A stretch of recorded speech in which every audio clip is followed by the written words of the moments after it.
ദൈവത്തിൻ്റെ സഭ പൊതുവെ എത്രമാത്രം ഒഴുകിപ്പോയിട്ടുണ്ട് എന്ന് ആം, അളക്കാൻ പ്രയാസമാണ്. കാരണം അതുപോലെ അർത്ഥങ്ങൾക്ക് വ്യത്യാസം വന്നിട്ടുണ്ട്. പാപം എന്ന് പറയുമ്പോൾ ദൈവത്തിൻ്റെ ആത്മാവ് ഉദ്ദേശിക്കുന്ന അർത്ഥമല്ല നമുക്ക് മനസ്സിലേക്ക് വരുന്നത്. അതുപോലെ വിശ്വാസം എന്ന് പറയുമ്പോൾ ദൈവത്തിൻ്റെ ആത്മാവ് ഉദ്ദേശിക്കുന്ന അർത്ഥമല്ല നമ്മുടെ മനസ്സിലേക്ക് വരുന്നത്. നമ്മൾ ആ അർത്ഥങ്ങളിൽ നിന്ന് ഒഴുകി മാറിയിട്ടുണ്ട്. നമ്മുടെ മനസ്സിലാക്കലുകൾ പാപം എന്നാൽ എന്താ എന്ന് ലോകം മനസ്സിലാക്കുന്ന അതേ മനസ്സിലാക്കലുകളിലേക്കാണ് നമ്മൾ എത്തിയിരിക്കുന്നത്. ദൈവത്തിൻ്റെ ആത്മാവ് എങ്ങനെയാണ് പാപത്തെ കാണുന്നതെന്ന് ഉള്ള പിടി നമുക്ക് വിട്ടുകിടക്കുകയാണ്. ശരിക്കും എല്ലാവർക്കും അല്ല, പൊതുവെ. അതുപോലെ തന്നെ വിശ്വാസം എന്ന് പറഞ്ഞാൽ എന്താണ്? വിശ്വസിക്കുക എന്ന് പറയുന്ന ലോകത്തിലെ എല്ലാ മതങ്ങളും പറയുന്ന അതേ കൺസെപ്റ്റുകളിലേക്ക് നമ്മൾ ഒഴുകി ഒഴുകി എത്തിക്കൊണ്ടിരിക്കുകയാണ്. അതിവിശുദ്ധ വിശ്വാസം എന്തെന്നുള്ളത് കൈമോശം വന്നുകൊണ്ടിരിക്കുകയാണ്. ഈ ഒഴുകിപ്പോക്ക് നമ്മൾ അറിയുന്നില്ല എന്നുള്ളതാണ് ഇതിനകത്ത് ഏറ്റവും പ്രധാനപ്പെട്ട ഘടകം.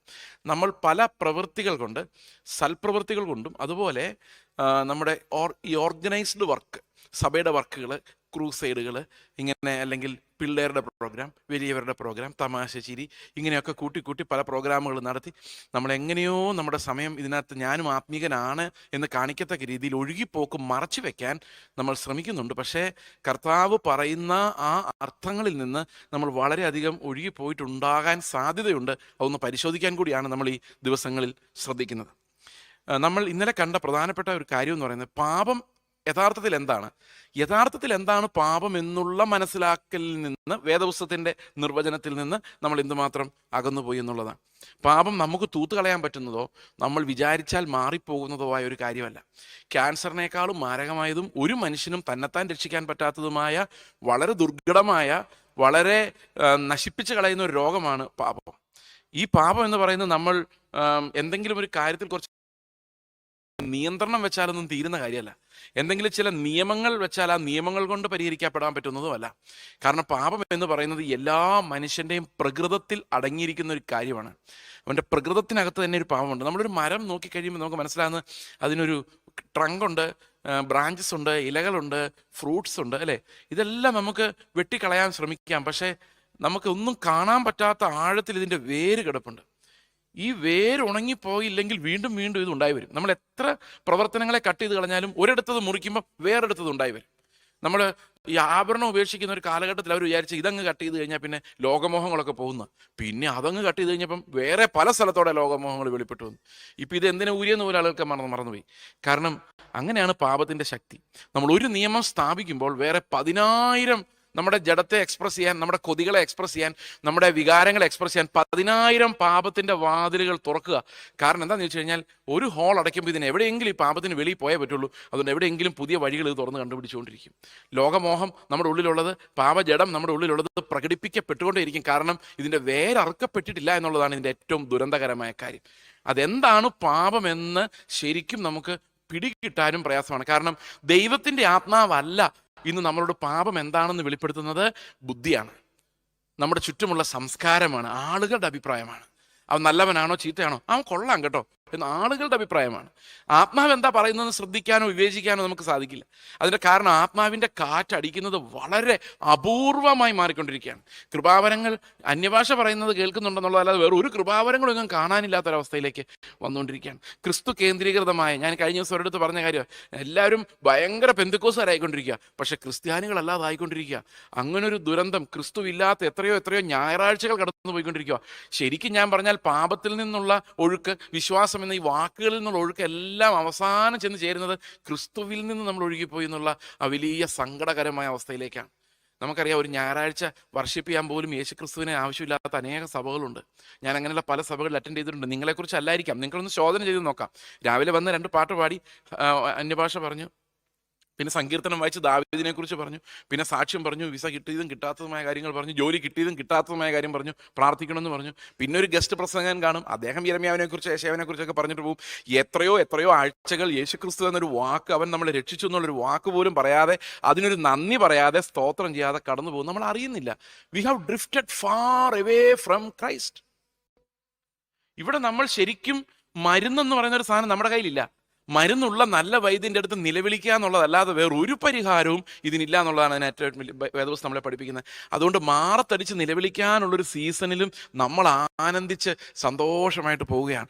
God has given us a season to cry and weep for his presence and groan for his interference.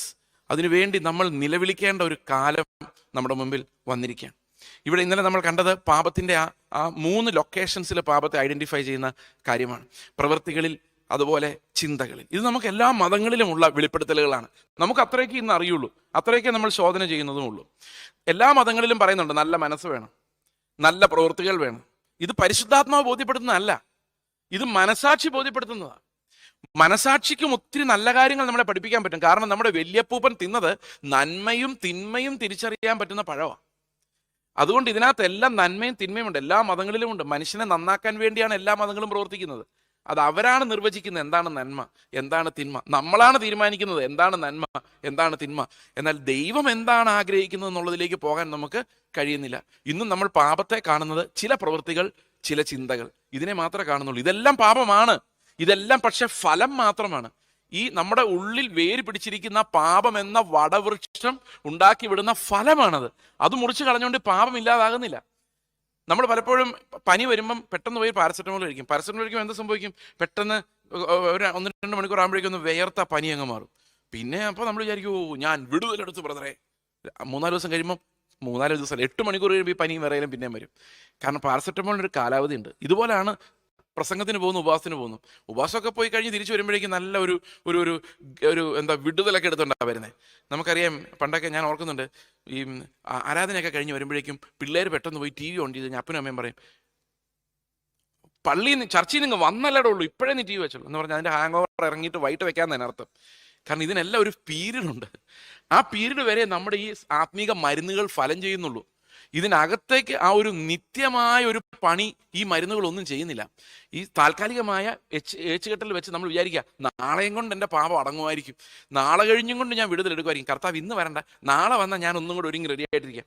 ഈ നാളെ ഒരിക്കലും വരുന്നില്ല എന്നുള്ളതാണ് എൻ്റെ പരമാർത്ഥം. എന്നും we are living in an uncertain world. കർത്താവ് ഒന്നാ പോകുമോ? അറിയത്തില്ല. ഞാൻ എവിടുത്തെ ആളാ? ഇവിടുത്തെ ആളാണോ അവിടുത്തെ ആളാണോ? കാഹളനാദം കേൾക്കുമ്പോൾ ഞാൻ ഇവിടെ ഉണ്ടാവുമോ? ഏതായാലും കർത്താവ് പാസ്റ്റർ ശുശ്രൂഷ കഴിയുമ്പോൾ ആമേൻ കർത്താവാ യേശുവേ എന്ന് പറയുമ്പോഴേക്കും നമ്മൾ വേഗം വരണേന്ന് പറയുന്നുണ്ട്. പക്ഷെ പോകുമെന്നില്ല, ഉറപ്പൊന്നും ഇല്ലാതെ വേഗം വരണേന്ന് പറയുന്നത്. ഈ പോകുമെന്ന് ഉറപ്പില്ലാത്ത വേഗം വരണേന്ന് പറഞ്ഞാൽ എന്ത് ചെയ്യും കർത്താവ് എങ്ങാനും വേഗം വന്ന? ഇതെല്ലാം ആകെ ഒരു പ്രതിസന്ധിയിലേക്കാണ് നമ്മൾ പോയിക്കൊണ്ടിരിക്കുന്നത്. ഇത് നാളെ നന്നാകും നിങ്ങൾ വിചാരിക്കരുത്. കർത്താവിന് മാത്രമേ നമ്മളെ അവനോട് അടുപ്പിച്ച് ചേർത്ത് വെക്കാൻ പറ്റുള്ളൂ. അവനോട് ചേർത്ത് വീണ്ടും നമ്മെ ഒഴുകിപ്പോയ നമ്മളെ തിരിച്ചു ചേർത്ത് അവൻ്റെ നെഞ്ചോട് ചേർക്കാൻ കർത്താവിനല്ലാതെ നമ്മളെ കൊണ്ട് കഴിയില്ല. അതുകൊണ്ടാണ് ഒരു നിലവിളിയുടെ സീസൺ നമുക്ക് വരുന്നു എന്ന് ഞാൻ പറയാൻ കാരണം. ഇന്നലെ നമ്മൾ കണ്ടത് ഈ പാപത്തിൻ്റെ വേര്, ഈ വേരിറങ്ങിയിരിക്കുന്ന ശരീരത്തിലേക്കാണ് അത് പടർന്നിരിക്കുന്നത്. ശരീരത്തിലെ വികാരങ്ങളിലേക്കാണ് അത് പടർന്നിരിക്കുന്നത്. ശരീരത്തിൻ്റെ വികാരങ്ങൾ, ശരീരം ഒരിക്കലും നന്മയൊന്നും ഉൽപ്പാദിപ്പിക്കുന്നില്ല. അതിൻ്റെ കാരണം അതിനുള്ള കഴിവില്ല എന്നുള്ളതാണ്. That tree is bad with its Roots. അതിൻ്റെ വേരുകൾ ഉൾപ്പെടെ ആ മരം പോക്കാണ്, കേടാണ്. അതിന് നല്ല ഫലങ്ങളൊന്നും പുറപ്പെടുവിക്കാനുള്ള കഴിവില്ല. അതാണ് അതിൻ്റെ പ്രശ്നം. അപ്പോൾ ഇതിൻ്റെ വലിയ പ്രതിസന്ധിയുണ്ട്. നമ്മൾ എത്ര നന്നായാലും നന്നാവില്ല. കാരണം ഈ മരം ഈ സ്റ്റിൽ പ്രസൻറ്റ്. എത്ര സൽപ്രവൃത്തി ചെയ്താലും ശരിയാവില്ല. അപ്പം നമ്മൾ പലപ്പോഴും വിചാരിക്കുന്നത് എങ്ങനെയാണെന്നറിയോ?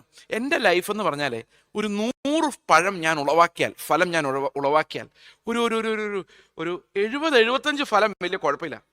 ഒരു 10-25 ഒരു 15 ഫലം വലിയ കുഴപ്പമില്ല. എന്നാൽ ശരിയാണോ തെറ്റാണോ? ഒരു 5-6 മോശം ഫലം ഉണ്ടാകുന്നുണ്ട്. അതങ്ങ് പറിച്ച് കളഞ്ഞാൽ ഞാൻ മിടുക്കനായി എന്ന് വിചാരിക്കുന്നത്. പക്ഷെ നമ്മൾ അറിയാത്തൊരു കാര്യമുണ്ട്. ദ ഹോൾ മരം ഈസ് ബാഡ്. ഒരു പഴയ മരത്തിൽ, ഒരു മോശം മരത്തിൽ ഒരിക്കലും കുറച്ച് നല്ല ഫലങ്ങളും കുറച്ച് ചീത്ത ഫലങ്ങളും ഉണ്ടാകുന്നില്ല. നല്ലതാണെന്ന് നമ്മൾ അസ്യൂം ചെയ്യുന്നതാണ്. അതുകൊണ്ട് വേദപുസ്തകത്തിൽ പറയുന്നത് വിശ്വാസം ഇല്ലാതെ ചെയ്യുന്ന എല്ലാ പ്രവൃത്തികളും പാപമാണെന്ന് പറയുന്ന പോലെ പറയുന്ന വേറൊരു കാര്യം, നിർജീവ പ്രവൃത്തികളെല്ലാം മാനസാന്തരം നമ്മൾ എവിടെ നിന്ന്? നിർജീവ പ്രവൃത്തികളിൽ നിന്ന്. എന്താണ് നിർജീവ പ്രവൃത്തി? ക്രിസ്തുവില്ലാത്ത എല്ലാ പ്രവൃത്തിയും. കാരണം യേശുവാണ് ജീവൻ, അല്ലേ? യേശുവാണ് ജീവൻ. യേശു ഇല്ലാത്ത എല്ലാ പ്രവൃത്തിയും പാപമാണ്. വിശ്വാസമില്ലാത്ത എല്ലാ പ്രവൃത്തിയും പാപമാണ്. യേശു ഇങ്ങനല്ല അത് ചെയ്യുമായിരുന്നത് എങ്കിൽ നിങ്ങൾ ചെയ്യുന്നത് പാപമാണ്. യേശു ഇങ്ങനെ അല്ല സംസാരിക്കുമായിരുന്നത് എങ്കിൽ നിങ്ങൾ സംസാരിക്കുന്നത് പാപമാണ്. അതുകൊണ്ടാണ് ഈ പാപത്തിന്റെ വേര് നമ്മൾ പറയുന്നതിനേക്കാൾ ആഴത്തിലുണ്ട് എന്ന് നമ്മൾ മനസ്സിലാക്കേണ്ടത്. ഇതെങ്ങനെ പരിഹരിക്കും എന്നുള്ളത് നമ്മൾ ഇന്നലെ പറഞ്ഞുകൊണ്ടിരുന്നത്. ഇത് പരിഹരിക്കാൻ പ്രയാസമാണ്, പാടാണ്. അതിൻ്റെ കാരണം ഇത് നമുക്ക് അവകാശമായി കിട്ടിയതാണ്. ഈ പാപപ്രകൃതം ഈസ് അൻ ഇൻഹെറിറ്റൻസ്. അതാണ് ഇതിൻ്റെ പ്രോബ്ലം. നമുക്കറിയാം, നമ്മുടെ പൂർവ്വ പിതാക്കന്മാർ, അതായത് നിങ്ങളുടെ പിതാക്കന്മാരുടെ സ്വത്തിന് ആരാ അവകാശികൾ? മക്കളാണ്. എന്തുകൊണ്ടാ പിതാക്കന്മാരുടെ സ്വത്തിന് മക്കൾ അവകാശികളാകുന്നറിയോ? ഈ പിതാക്കന്മാർ അധ്വാനിക്കുമ്പം അവരുടെ മക്കള് അവരിൽ ഉണ്ട്. They are present in there parents. ആണോ അല്ലയോ? ഇപ്പൊ ഒരു ആളെ അവന്റെ ജീവിതത്തിന്റെ ചെറുപ്പകാലത്ത് അവനെ കട്ട് ചെയ്ത് കളഞ്ഞാൽ, ഈ ലോകത്തുനിന്ന് കൊന്നു കളഞ്ഞാൽ, നീക്കിയാൽ ഒരാളല്ല ഇല്ലാതാകുന്നത്, ഒരു തലമുറയാണ് ഇല്ലാതാകുന്നത്. ഒരു പട്ടണമാണ്, ബഹുസഹസ്രം ആളുകളാണ് ഇല്ലാതാകുന്നത്. അതൊരു ജനതയാണ് ഇല്ലാതാകുന്നത്. ആ ജനത എല്ലാം ആരിലുണ്ട്? ഈ ഒരു മനുഷ്യനിലുണ്ട്. ആ മനുഷ്യൻ അധ്വാനിക്കുമ്പം അധ്വാനത്തിന്റെ ഫലം ആരെല്ലാം അവനിൽ നിന്ന് പുറപ്പെട്ടു വരുന്നോ അവർക്കെല്ലാം ഉള്ളതാണ്. അത് തൂത്ത് കളയാൻ പറ്റിയല്ല. അതിന്റെ പ്രധാനപ്പെട്ട കാര്യം എന്ന് വെച്ച് കഴിഞ്ഞാൽ, ഞാൻ എൻ്റെ പിതാവിനോട് പറഞ്ഞ ഒരു കാര്യമാണ്, എനിക്ക് പിതൃ അവകാശങ്ങൾ വേണ്ട. കാരണം കർത്താവ് തരുന്നതുകൊണ്ട് ജീവിച്ച് മരിക്കണം എന്നാണ് എൻ്റെ ആഗ്രഹം. അപ്പം പറഞ്ഞു, നിനക്ക് അല്ലേലും തരുന്നില്ല. ആദ്യം വഴക്കുണ്ടാക്കി അവസാനം പറഞ്ഞു, നിനക്ക് അല്ലേലും തരുന്നില്ല, നിന്റെ മകന് കൊടുക്കാൻ തീരുമാനിച്ചിരിക്കുക. എന്ത് ചെയ്യാനോ? തൂത്താലും ഇത് പോവില്ല. ഇനി മകനെ ഞാൻ പഠിപ്പിക്കണം. ഈ അവകാശമല്ല, സ്വർഗത്തിലെ അവകാശത്തിന് വേണ്ടി കാത്തിരി. അവനത് പറയുമെന്ന് എനിക്കറിയാൻ വയ്യ. ഇനി അവനത് വേണ്ടെന്ന് പറഞ്ഞാലും അവന്റെ മകൻ, ഇത് രക്ഷപ്പെടാൻ പറ്റില്ല. ഇത് ഈ അവകാശം ഇങ്ങനെ കിടക്കും, രക്ഷപ്പെടാൻ പറ്റില്ല. അതുപോലെ ആദം പാപം ചെയ്തപ്പോൾ ആദമിൽ ഉണ്ടായിരുന്നവർക്ക് എല്ലാവർക്കും ആദം ഫ്രീ ആയിട്ട് കൊടുത്ത ഒരു അവകാശമാണ് ഈ പാപവും അതിന്റെ ശമ്പളമായ മരണവും. അത് തൂത്ത് കളയാൻ പറ്റില്ല. അത് എത്ര തൂത്താലും നമ്മളിൽ നിന്ന് പോകുകയുമില്ല. നമ്മൾ ജനിക്കുമ്പോഴേ ഈ പാപവും മരണവും അവകാശമായിട്ട് കിട്ടിയവരാണ് നമ്മൾ ജനിക്കുന്നത്. ഗമം ചില്ലറ അല്ലെങ്കിലും ഇത് അവകാശം പ്രാപിച്ചുകൊണ്ടാണ് നമ്മൾ എല്ലാ കുഞ്ഞും ഈ ലോകത്തിലേക്ക് ജനിക്കുന്നത്. അതുകൊണ്ടാണ് ഇത് തൂത്താൽ പോകാത്തത്. അതുകൊണ്ടാണ് ഉപവാസം എടുത്താൽ പോകാത്തത്. അതുകൊണ്ടാണ് ഇത് പ്രാർത്ഥിച്ചാൽ പോകാത്തത്. അതുകൊണ്ടാണ് ഇത് എന്തും മനുഷ്യപ്രവൃത്തിയാലും പോകാത്തത്. ദൈവത്തിന് തന്നെ ഈ ഭൂമിയിലേക്ക് ഇറങ്ങി വരേണ്ടി വന്നത് ഈ ഒരു പ്രതിസന്ധി അത്ര ഗൗരവമുള്ളതായതുകൊണ്ടാണ്. അല്ലെ പഴയ നിയമത്തിലെ പറഞ്ഞാൽ മതിയായിരുന്നു, മക്കളെ കുറച്ച് ഉപവാസം എടുക്കുക അങ്ങ് പൊക്കോളും എന്ന് പറഞ്ഞാൽ മതി. കർത്താവിന് കഷ്ടപ്പെടേണ്ട കാര്യമില്ലായിരുന്നു. So sin was such a serious issue that God had to come down to this earth and die. അവൻ ഇവിടെ വന്ന് പിടഞ്ഞ് ക്രൂശിൽ മരിക്കേണ്ട അത്ര ഗൗരവമുള്ള ഒരു പ്രതിസന്ധിയാണ് പാപം മനുഷ്യന് ഉണ്ടാക്കി വെച്ചത്. ഇതിനെ ഗൗരവത്തോടെ കണ്ടാൽ നമ്മൾ ഭയപ്പെട്ടു പോകും, അലറി വിളിച്ചു പോകും. ഞാൻ കർത്താവിന് മുമ്പിൽ നിലവിളിച്ചിട്ടുണ്ട്, കർത്താവേ എന്നെ നീ എങ്ങനെ സഹിക്കുന്നു എന്ന് ചോദിച്ച്. കാരണം that's so difficult for God. കാരണം എന്നെ പോലെ ഒരാളെ മടിയിലിരുത്തുക, ചേർത്തിരുത്തുക, കെട്ടിപ്പിടിക്കുക എന്ന് പറഞ്ഞാൽ ദൈവത്തെക്കുറിച്ച് അസാധ്യമാണ്. കാരണം I am so different from him, so sinful. പക്ഷെ എനിക്കത് മനസ്സിലാകുന്നില്ല. ഞാൻ വിചാരിക്കുന്നു I am okay because I did that, I am okay because I am doing this. But we are not okay. We have a sinful flush.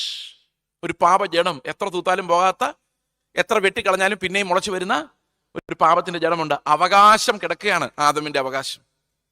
അതാണ് നമ്മൾ ഇന്നലെ പറഞ്ഞു നിർത്തിയത്. There's a point when we all are in trouble. We cannot go forward. കാരണം അവിടെ നമ്മൾ തീർന്നു, നമ്മുടെ എഫേർട്സ് തീർന്നു.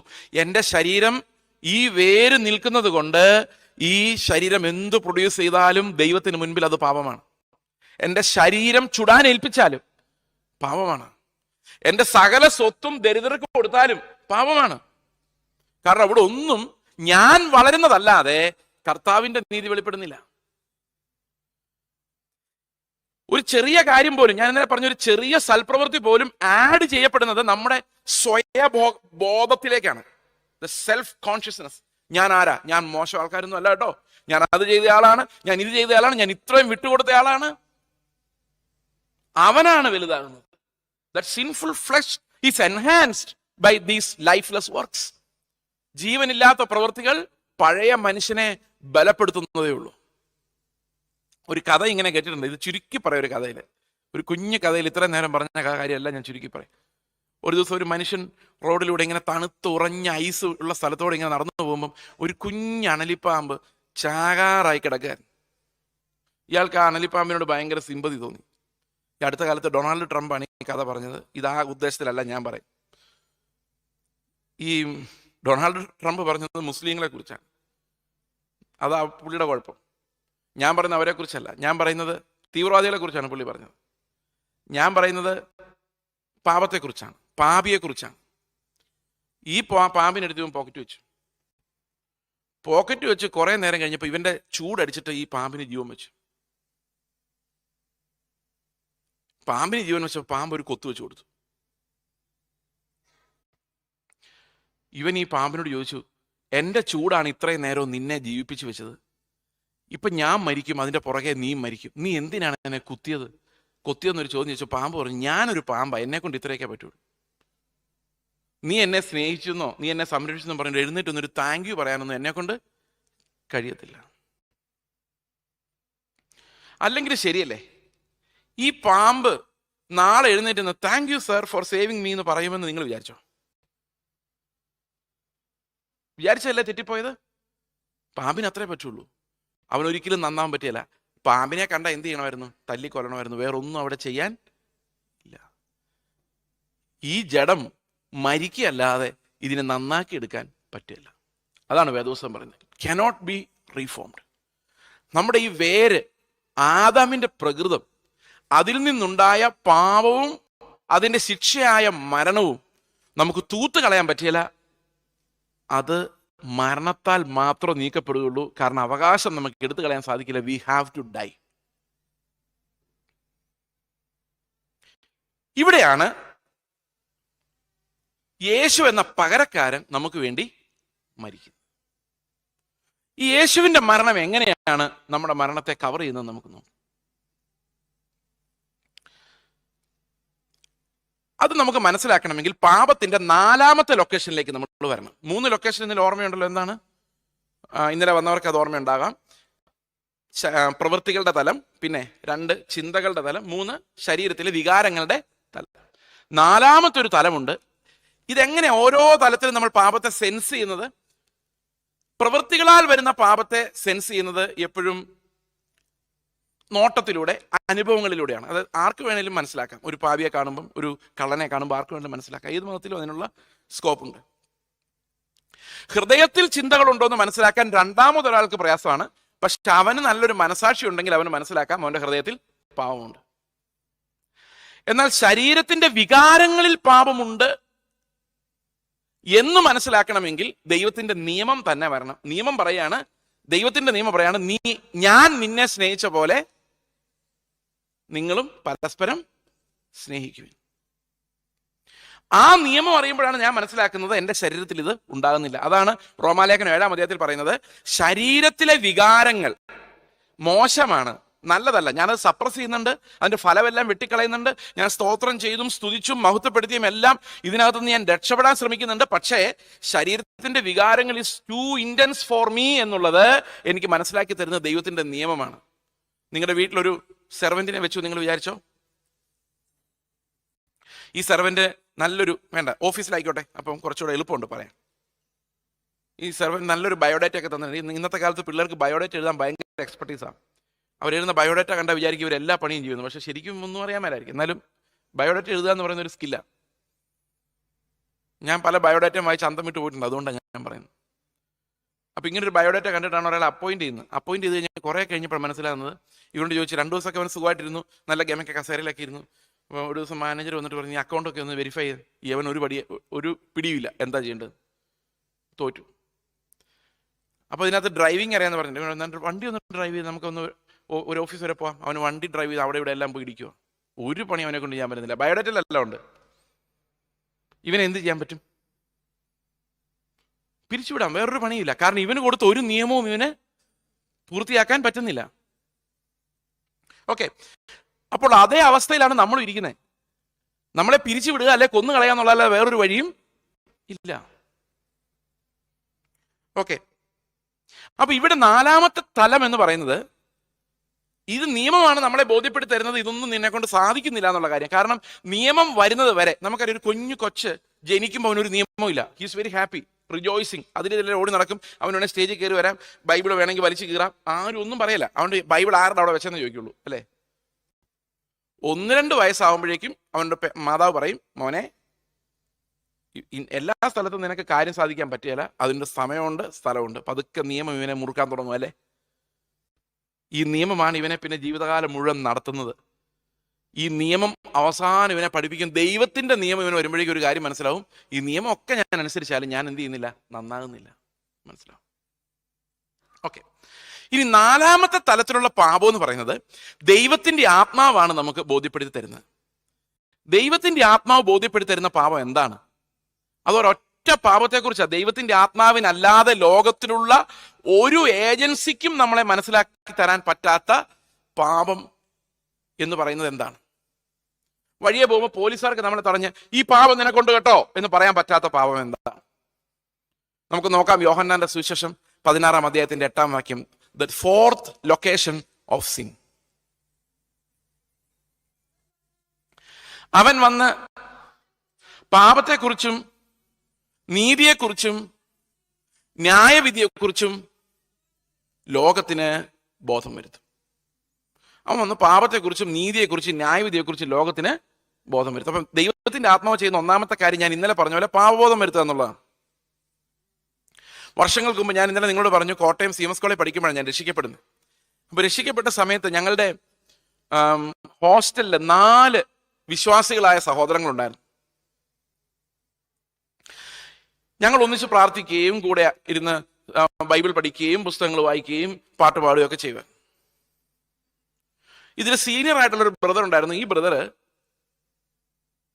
ഒരു ദിവസം വൈകിട്ട്, അദ്ദേഹമായിരുന്നു ഏറ്റവും കൂടുതൽ പ്രാർത്ഥിക്കുകയും ബൈബിൾ വായിക്കുകയൊക്കെ ചെയ്യുന്നയാൾ. ഒരു ദിവസം വൈകിട്ട് 8 മണിയായപ്പോൾ ഈ പുള്ളിയെ കാണാനില്ല. ഞങ്ങൾ ഹോസ്റ്റൽ മുഴുവൻ അരിച്ചു പറക്കി നോക്കി, ഈ പുള്ളിയെ കാണാനില്ല. അവസാനം ഞങ്ങൾ വാർഡന്റെ അടുത്ത് നിന്നു. വാർഡന്റെ അടുത്ത് നിന്നിട്ട് പറഞ്ഞു, ആ മനുഷ്യനെ കാണുന്നില്ലല്ലോ, ആ ബ്രദറിനെ. വാർഡൻ പറഞ്ഞു, അയാൾ എവിടെയെങ്കിലും കാണും, നിങ്ങളെ പോയി കിടന്നുറങ്ങാൻ. കാരണം വാർഡന് പുള്ളിയെ ഭയങ്കര വിശ്വാസമാണ്. പുള്ളി മതിരി ആടുവോ വെളിയിൽ പോകുമോ ഒന്നും ചെയ്യില്ലെന്നറിയാം. കാരണം is A believer and he has A good witness. ഞങ്ങൾക്ക് സമാധാനമാവുന്നില്ല. കാരണം എവിടെ പോയാലും ഞങ്ങളോട് പറയാതെ പോകില്ല. ഊണ് കഴിക്കുന്ന സമയത്തുണ്ടായിരുന്നു, പ്രാർത്ഥനയുടെ സമയത്തുണ്ടായിരുന്നു, പിന്നെയാണ് ആളെ കാണാതായിരിക്കുന്നത്. അപ്പൊ എൻ്റെ കൂടെ ഉണ്ടായിരുന്ന ഒരു സഹോദരൻ, അദ്ദേഹം ഇപ്പൊ അടൂരിലുണ്ട്. അദ്ദേഹം എന്നോട് പറഞ്ഞു, ചേസേ സംഗതി ഇത്തിരി കുഴപ്പമാണല്ലോ. ഞാൻ പറഞ്ഞു, എന്ത് കുഴപ്പം? നമ്മൾ വിചാരിച്ച പോലെ അല്ല കാര്യങ്ങൾ. ഞാൻ പറഞ്ഞു, എന്താ കുഴപ്പം? അത് ഇയാൾ എവിടെ പോയതാ? ഞാൻ പറഞ്ഞു, എനിക്കറിയത്തില്ല. എനിക്ക് തോന്നുന്നത് കർത്താവ് വന്നു, പുള്ളി മാത്രം പോയി, നമ്മൾ പോയില്ല, അതാ എനിക്ക് തോന്നുന്നു. ഞാൻ നോക്കി, ആകെ എനിക്ക് ഉള്ളിലൊരു കിടുക്കം ഉണ്ടായി. എൻ്റെ ദൈവമേ, നീ വന്നിട്ട് പോയോ? അപ്പൊ എനിക്ക് ആകെ ടെൻഷനായി. ഞാൻ പറഞ്ഞു, അയ്യോ ഇനിയിപ്പോ നമ്മൾ എന്ത് ചെയ്യും? നമ്മൾ ശരിക്കും രക്ഷിക്കപ്പെട്ടില്ലായിരുന്നോ? ഇനിയിപ്പോ 666 യുദ്ധങ്ങൾ, ഭീകരമായ, എൻ്റെ ദൈവമേ ആകെ പ്രശ്നമായല്ലോ. ശരിക്കും ഒന്നും കൂടെ ഉറപ്പ് വരുത്തേണ്ടതായിരുന്നു രക്ഷിക്കപ്പെട്ടോന്ന്. ഇനി പുള്ളി പോയതാണോ? പുള്ളിയെ കാണുന്നുമില്ല. 10 മണിയായപ്പം പുള്ളി ഒരു ബൈബിളും പിടിച്ചുകൊണ്ട് വരുന്നുണ്ട്. എവിടെയോ പോയിരുന്നു പ്രാർത്ഥിക്കുമായിരുന്നു. ആശ്വാസമായി, എൻ്റെ ദൈവമേ. പിറ്റേ ദിവസം രാവിലെ തന്നെ ഞങ്ങളെ വിശ്വാസത്തിലോട്ട് നയിച്ച ആൾക്കാരെടുത്തിട്ട് ഞങ്ങൾ എന്നിട്ട് ചോദിച്ചു, എങ്ങനെയാണ് ഉറപ്പ് വരുത്താൻ പറ്റുന്നത് ഞങ്ങൾ രക്ഷിക്കപ്പെട്ടത് തന്നെയാണെന്ന് എങ്ങനെ ഉറപ്പ് വരുത്താം? അപ്പൊ അവര് പറഞ്ഞു, എന്തെങ്കിലും തെറ്റ് നിങ്ങൾ ചെയ്യാൻ തോന്നുമ്പോൾ അത് തെറ്റാണ്, ചെയ്യരുത് എന്ന് തോന്നുന്ന ആ ശബ്ദം നിങ്ങളുടെ ഉള്ളിൽ ഉണ്ടെങ്കിൽ ദൈവത്തിന്റെ ആത്മാവ് നിങ്ങളോട് സംസാരിക്കുന്നുണ്ട്. ഭയങ്കര സന്തോഷമായി. കാരണം അന്നത്തെ കാലത്ത് എപ്പോഴായാലും ഈ തെറ്റാ കൂടുതൽ ഹൃദയത്തിൽ വരുന്നേ. അപ്പോഴെല്ലാം വേണ്ടാന്ന് തോന്നുന്നുണ്ട്. അപ്പൊ ആത്മാവായിരിക്കും എന്നങ്ങ് വിചാരിച്ചു. ആ ഒരു ആശ്വാസത്തിൽ കുറെ നാൾ അങ്ങനെ പോയി. പിന്നെ മനസ്സിലാകുന്നത് ഈ തെറ്റുകളൊക്കെ ശരിക്കും മനസാക്ഷിയാ പറഞ്ഞു തരുന്നത്. കാരണം ആത്മാവില്ലാത്തവർക്കും ഇതൊക്കെ തെറ്റാന്ന് ബോധ്യപ്പെടുന്നുണ്ട്. ഉദാഹരണത്തിന് ഒരു മോഷണം, ഒരു സാധനം കാണുമ്പോൾ എടുത്തോണ്ട് പോയേക്കാം എന്ന് തോന്നുന്നു. ഓക്കെ, എടുത്തോണ്ട് പോയേക്കാം എന്ന് തോന്നുന്നു. പക്ഷെ അരുത് എന്നൊരു ശബ്ദം ഉള്ളിൽ കേൾക്കുന്നു. അതിന് ആത്മാവ് വേണമെന്നില്ല. ലോകത്തിൽ ഏത് മനുഷ്യനും അത് കേൾക്കാൻ പറ്റും. ആത്മാവിന് മാത്രം ബോധ്യം തരാൻ പറ്റുന്ന പാപം എന്താ? അടുത്ത വാക്യം, 9-ാം വാക്യം. അവർ എന്നിൽ വിശ്വസിക്കായ്ക കൊണ്ട് പാപത്തെക്കുറിച്ച്. അപ്പൊ എന്താ പാപം? അവർ എന്നിൽ വിശ്വസിക്കായ്ക കൊണ്ട് പാപത്തെക്കുറിച്ച്. അപ്പൊ ഒരു വഴിയുണ്ട്, ഫെയ്ത്ത് എന്ന് പറയുന്ന ഒരു വഴി. അത് ഇല്ല ഒരാൾക്കെന്ന് ബോധ്യപ്പെടുത്തി തരാൻ ദൈവത്തിന്റെ ആത്മാവിന് മാത്രമേ കഴിയുകയുള്ളൂ. ഈ വിശ്വാസം എന്താണ്? ദൈവത്തിന്റെ ആത്മാവിന് മാത്രമേ കഴിയുള്ളൂ. ചില സമയത്ത് നമുക്ക് തോന്നുന്നില്ല, നമുക്ക് വിശ്വാസത്തിൽ കുറവാ അല്ലേ? തോന്നുന്നില്ലേ? നമുക്ക് നോക്കാം എന്ത് വിശ്വാസമാണിത്. 2 തരം വിശ്വാസമുണ്ട് ലോകത്തിൽ. ഒരു വിശ്വാസം കേട്ട് കേൾവിയാൽ ഉണ്ടാകുന്നതാണ്. കേട്ട് കേൾവിയാൽ ഉണ്ടാകുന്ന വിശ്വാസം എങ്ങനെയാണെന്നറിയോ? അതെ, നിങ്ങളുടെ വീട്ടിൽ ഭയങ്കര കടഭാരവും പ്രശ്നങ്ങളൊക്കെ അല്ലേ? ഒരു കാര്യം ചെയ്യും, ഒരു ഒരു ഒരു ഒരു വേളാങ്കണ്ണി വരെ ഒന്ന് പോ, പണ്ടത്തെ കാലം. അല്ലെങ്കിൽ ശബരിമല വരെ ഒന്ന് പോ, 40 ദിവസം വ്രതം എടുത്തിട്ട് പോ, ശരിയാവും. ഇന്നത്തെ കാലം ആ പാസ്റ്റർ എടുത്തു പോയി ഒന്ന് പ്രാർത്ഥിച്ചാൽ ചിലപ്പം കാര്യം നടക്കും. ഇത് കേട്ട് കേൾവിയാൽ വരുന്ന വിശ്വാസം അതെല്ലാ മതങ്ങളിലും ഉണ്ട്. ആ പൂജാരിയുടെ അടുത്തുനിന്ന് പോയാൽ, അല്ലെങ്കിൽ ആ മന്ത്രവാദിയുടെ അടുത്തുനിന്ന് പോയാൽ, അല്ലെങ്കിൽ ഉപദേശിയുടെ അടുത്തുനിന്ന് പോയാൽ, ഒരാളുടെ അടുത്ത് അയാളുടെ പ്രത്യേകമായി ദൈവത്തിന്റെ അടുത്തുള്ള ആക്സസിലൂടെ നിങ്ങളെ അയാൾ രക്ഷപ്പെടുത്തിയെടുക്കും എന്ന് പറയുന്ന വിശ്വാസം നമുക്ക് മാത്രമല്ല ഉള്ളത്. ലോകത്തിൽ എല്ലാ മതങ്ങളിലും ദൈവത്തിനും മനുഷ്യരുടെയും ഇടയിൽ ഇടനിലക്കാരുണ്ട്. അതൊരു വലിയ വിശ്വാസമൊന്നുമല്ല, കേട്ടുകേൾവിയാൽ വരുന്ന വിശ്വാസമാണ്. എന്നാൽ ഇതൊന്നുമല്ലാത്ത ഒരു വിശുദ്ധ വിശ്വാസത്തിലൂടെയാണ്, വേർതിരിക്കപ്പെട്ട ഒരു വിശ്വാസത്തിലൂടെയാണ് കർത്താവ് ഈ പാപത്തിന്റെ വേര് അറുക്കുന്നത്. ആ ഫെയ്ത്ത് എന്താണെന്നാണ് നമ്മൾ ഇന്ന് കാണാൻ പോകുന്നത്. V have drifted much from the true meaning of that faith. എന്താണ് വിശ്വാസം? വിശ്വാസം എന്നതോ ആശിക്കുന്നതിന്റെ ഉറപ്പും കാണാത്ത കാര്യങ്ങളുടെ നിശ്ചയവും ആണ്. എന്താണ് ആശിക്കുന്നത്? ഈ ആശിക്കുന്നത് എന്താണെന്ന് ചോദിച്ചാൽ, ഞാൻ പണ്ടൊരു എറണാകുളത്തൊരു ചർച്ചിൽ സംസാരിക്കുമ്പോൾ ഞാൻ അവരോട് ഇങ്ങനൊരു ചോദ്യം ചോദിച്ചു. നിങ്ങളുടെ അവസ്ഥയ്ക്ക് മാറ്റം വരും, നിങ്ങളുടെ രോഗങ്ങൾ മാറും, നിങ്ങളെ ദൈവം ഉയർത്തും, നിങ്ങളുടെ തലമുറയെ മാനിക്കും, നിങ്ങളെ ദേശത്ത് അനുഗ്രഹ വിഷയമാക്കി മാറ്റും. 100% വിശ്വാസമുള്ളവരെ ഒന്ന് കൈപൊക്കാൻ പറഞ്ഞു. ആ സഭയിലുണ്ടായിരുന്ന സകല മനുഷ്യരും കൈപൊക്കി. എല്ലാവർക്കും വിശ്വാസമായിരുന്നു. തിരിച്ചു നോക്കിയപ്പം സ്റ്റേജിലിരുന്ന പാസ്റ്റർമാർ 3-4 പേരുണ്ടായിരുന്നു. അവരെല്ലാം കൈപൊക്കിയിരിക്കുക. സന്തോഷം. അടുത്ത ചോദ്യം. ഇപ്പൊ സമയം 9 മണി കഴിഞ്ഞ് 5 മിനിറ്റായി. എല്ലാവരും ക്ലോക്കിൽ നോക്കി. 9:07 കർത്താവ് വന്നാൽ 100% ഞാൻ അവന്റെ കൂടെ പോകും എന്ന്, 99 അല്ല, 100% ഞാൻ അവന്റെ കൂടെ പോയിരിക്കും എന്ന് ഉറപ്പുള്ളവര് ഒന്ന് കൈപൊക്കാൻ പറഞ്ഞു. ഒരൊറ്റ മനുഷ്യൻ പോലും എൻ്റെ ഫ്രണ്ടിലും ഇല്ലായിരുന്നു. പുറകോട്ട് നോക്കിയപ്പോൾ ഒരൊറ്റ പാസ്റ്ററിന് പോലും ഉറപ്പില്ല. ഞാനിപ്പോ നിങ്ങളോട് ചോദിച്ചതായിട്ട് നിങ്ങൾ വിചാരിച്ചോ? കൈ പൊക്കാൻ പറയാൻ ഞാൻ എന്താണെന്ന് വെച്ച് കഴിഞ്ഞാൽ എനിക്ക് സമാധാനമായിട്ടൊന്ന് തിരിച്ചു പോകാൻ വേണ്ടിയാണ്. ആശിക്കുന്നതിൻ്റെ ഉറപ്പ്. പക്ഷെ എന്താ പ്രശ്നം? ഉറപ്പൊക്കെ ഉണ്ട്, പക്ഷെ ആശിക്കുന്നത് മാറിപ്പോയി. അതാണ് പ്രശ്നം. ഇന്ന് ആശ മുഴുവൻ ഈ ലോകത്തിലാണ്.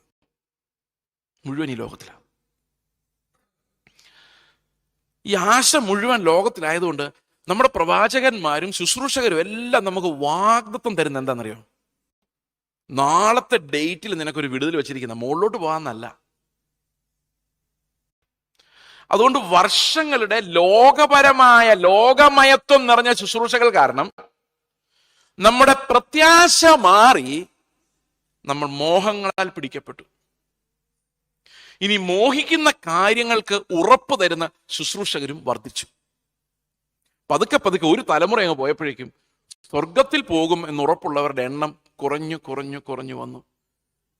അന്നത്തെ കാലത്ത് പൂർവികർക്ക് എന്തായിരുന്നു വ്യത്യാസം നമ്മൾ പലപ്പോഴും ആലോചിക്കല്ലേ? നമ്മുടെ വലിയ പൂപ്പന്മാർ, IPC-ക്കാര്, AG-ക്കാര്, ചർച്ച് ഓഫ് ഗോഡുകാരെല്ലാം ഭയങ്കര, ആ പൂർവ്വപിതാക്കന്മാർ ഭയങ്കരമായിട്ട് കർത്താവിൻ്റെ അധ്വാനിച്ചെന്ന്. എന്തുകൊണ്ടാണെന്നറിയാം? അവർക്കൊരു ഉറപ്പുണ്ടായിരുന്നു, കർത്താവ് വന്ന് ഇപ്പൊ പോകുന്നു. അതുകൊണ്ട് ഈ ദേശത്ത് സമ്പാദിച്ചിട്ട് കാര്യമില്ലെന്ന് അവർക്കറിയാമായിരുന്നു. ഇന്ന് നമുക്ക് പോകുമെന്ന് ഉറപ്പില്ലാത്തതുകൊണ്ട് ഇവിടെ സമ്പാദിക്കാതിരിക്കാൻ പറ്റില്ല, ഈ ലോകത്തെ സ്നേഹിക്കാതിരിക്കാൻ പറ്റില്ല. ഈ ഉറപ്പാണ് പിശാച് ആദ്യം എടുത്തു കളഞ്ഞത്.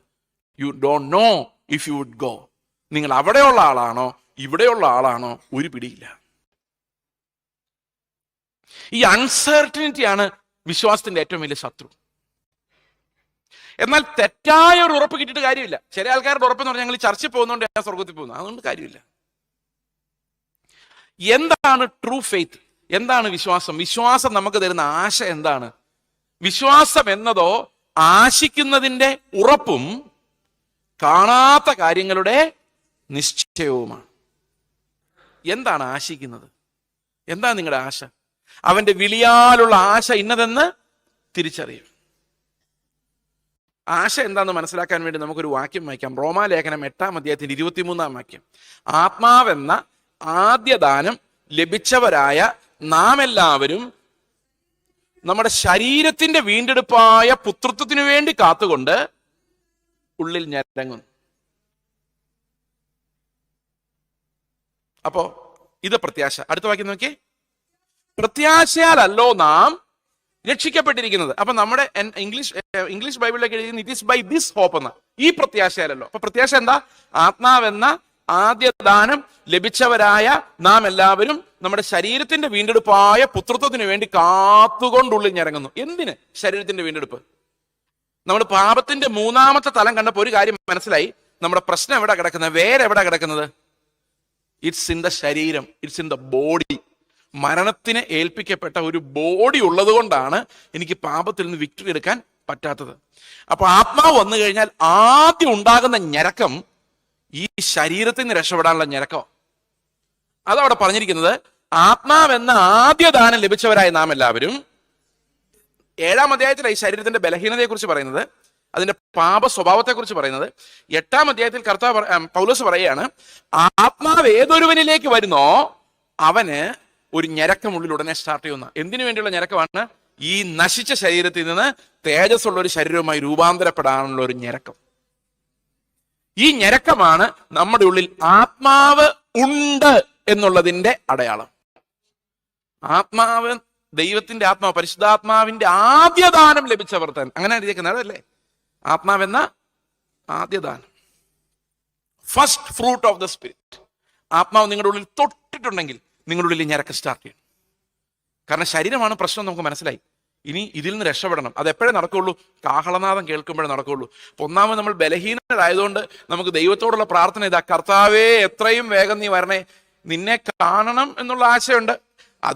അതുപോലെ തന്നെ എനിക്കുള്ള ആശയാണ്, എങ്ങനെയെങ്കിലും ഈ പാപ ശരീരത്തിൽ നിന്ന് എനിക്കൊന്ന് രക്ഷപ്പെട്ട് പാപമില്ലാതെ നിന്റെ മുമ്പിൽ തേജസ്സോടെ നിൽക്കണം. ഇത് വീണ്ടും ജനിച്ച എല്ലാവരുടെ ഉള്ളിലുള്ള ഞരക്കമാണ്. ഈ ഞരക്കം എന്നുള്ള വാക്ക് ഞാൻ സാധാരണ ഇങ്ങനെ പറയുന്നത്. ഇപ്പൊ സമയം 9:10 9:50 10 മണിക്കുള്ളിൽ ഞാൻ നിർത്തേണ്ടതാണ്. പക്ഷേ 11 മണിയായിട്ട് ഞാൻ നിർത്തിയില്ലെങ്കിൽ നിങ്ങൾക്ക് തോന്നുന്ന ഫീലിങ്ങിനെയാണ് ഞരക്കം എന്ന് പറയുന്നത്. ഇത് പലപ്പോഴും നമ്മൾ അനുഭവിക്കാറുണ്ട്. ഏതെങ്കിലും ക്ലാസ് റൂമിൽ ഇരുന്ന് ബോറടിച്ചിട്ട് ഇത് അവസാനിക്കുന്നുമില്ല, മണിയും അടിക്കുന്നില്ല, ലാസ്റ്റ് പീരീഡും മഴയും കൂടെ ആണെങ്കിൽ പറയാനുമില്ല. ആ ഒരു അസ്വസ്ഥതയാണ് ഞരക്കം എന്ന് പറയുന്നത്. എപ്പോൾ തീരും ഇത്? ചിലപ്പം പാസ്റ്റർമാര് 1 മിനിറ്റ് കൂടെ, 1 പോയിന്റ് കൂടെ എന്ന് പറഞ്ഞിട്ട് തീർക്കുകയല്ല, ഇതിങ്ങനെ പോയിക്കൊണ്ടിരിക്കും. ഇത് ഇവിടുന്ന് ഞരങ്ങി ബൈബിൾ മടക്കി വെച്ചു, പിന്നെ പ്ലാസ്റ്റിക് ബാഗിനകത്ത് ഇട്ടു, പിന്നെ അതിന്റെ കുലുക്കം ഒന്ന് കേൾപ്പിച്ചു. ഒരു രക്ഷയില്ല. ഇതൊക്കെ ഞരക്കത്തിന്റെ പല ഔട്ട്പുട്ട് വെളിയിൽ വരുന്ന പരിപാടികളാണ്.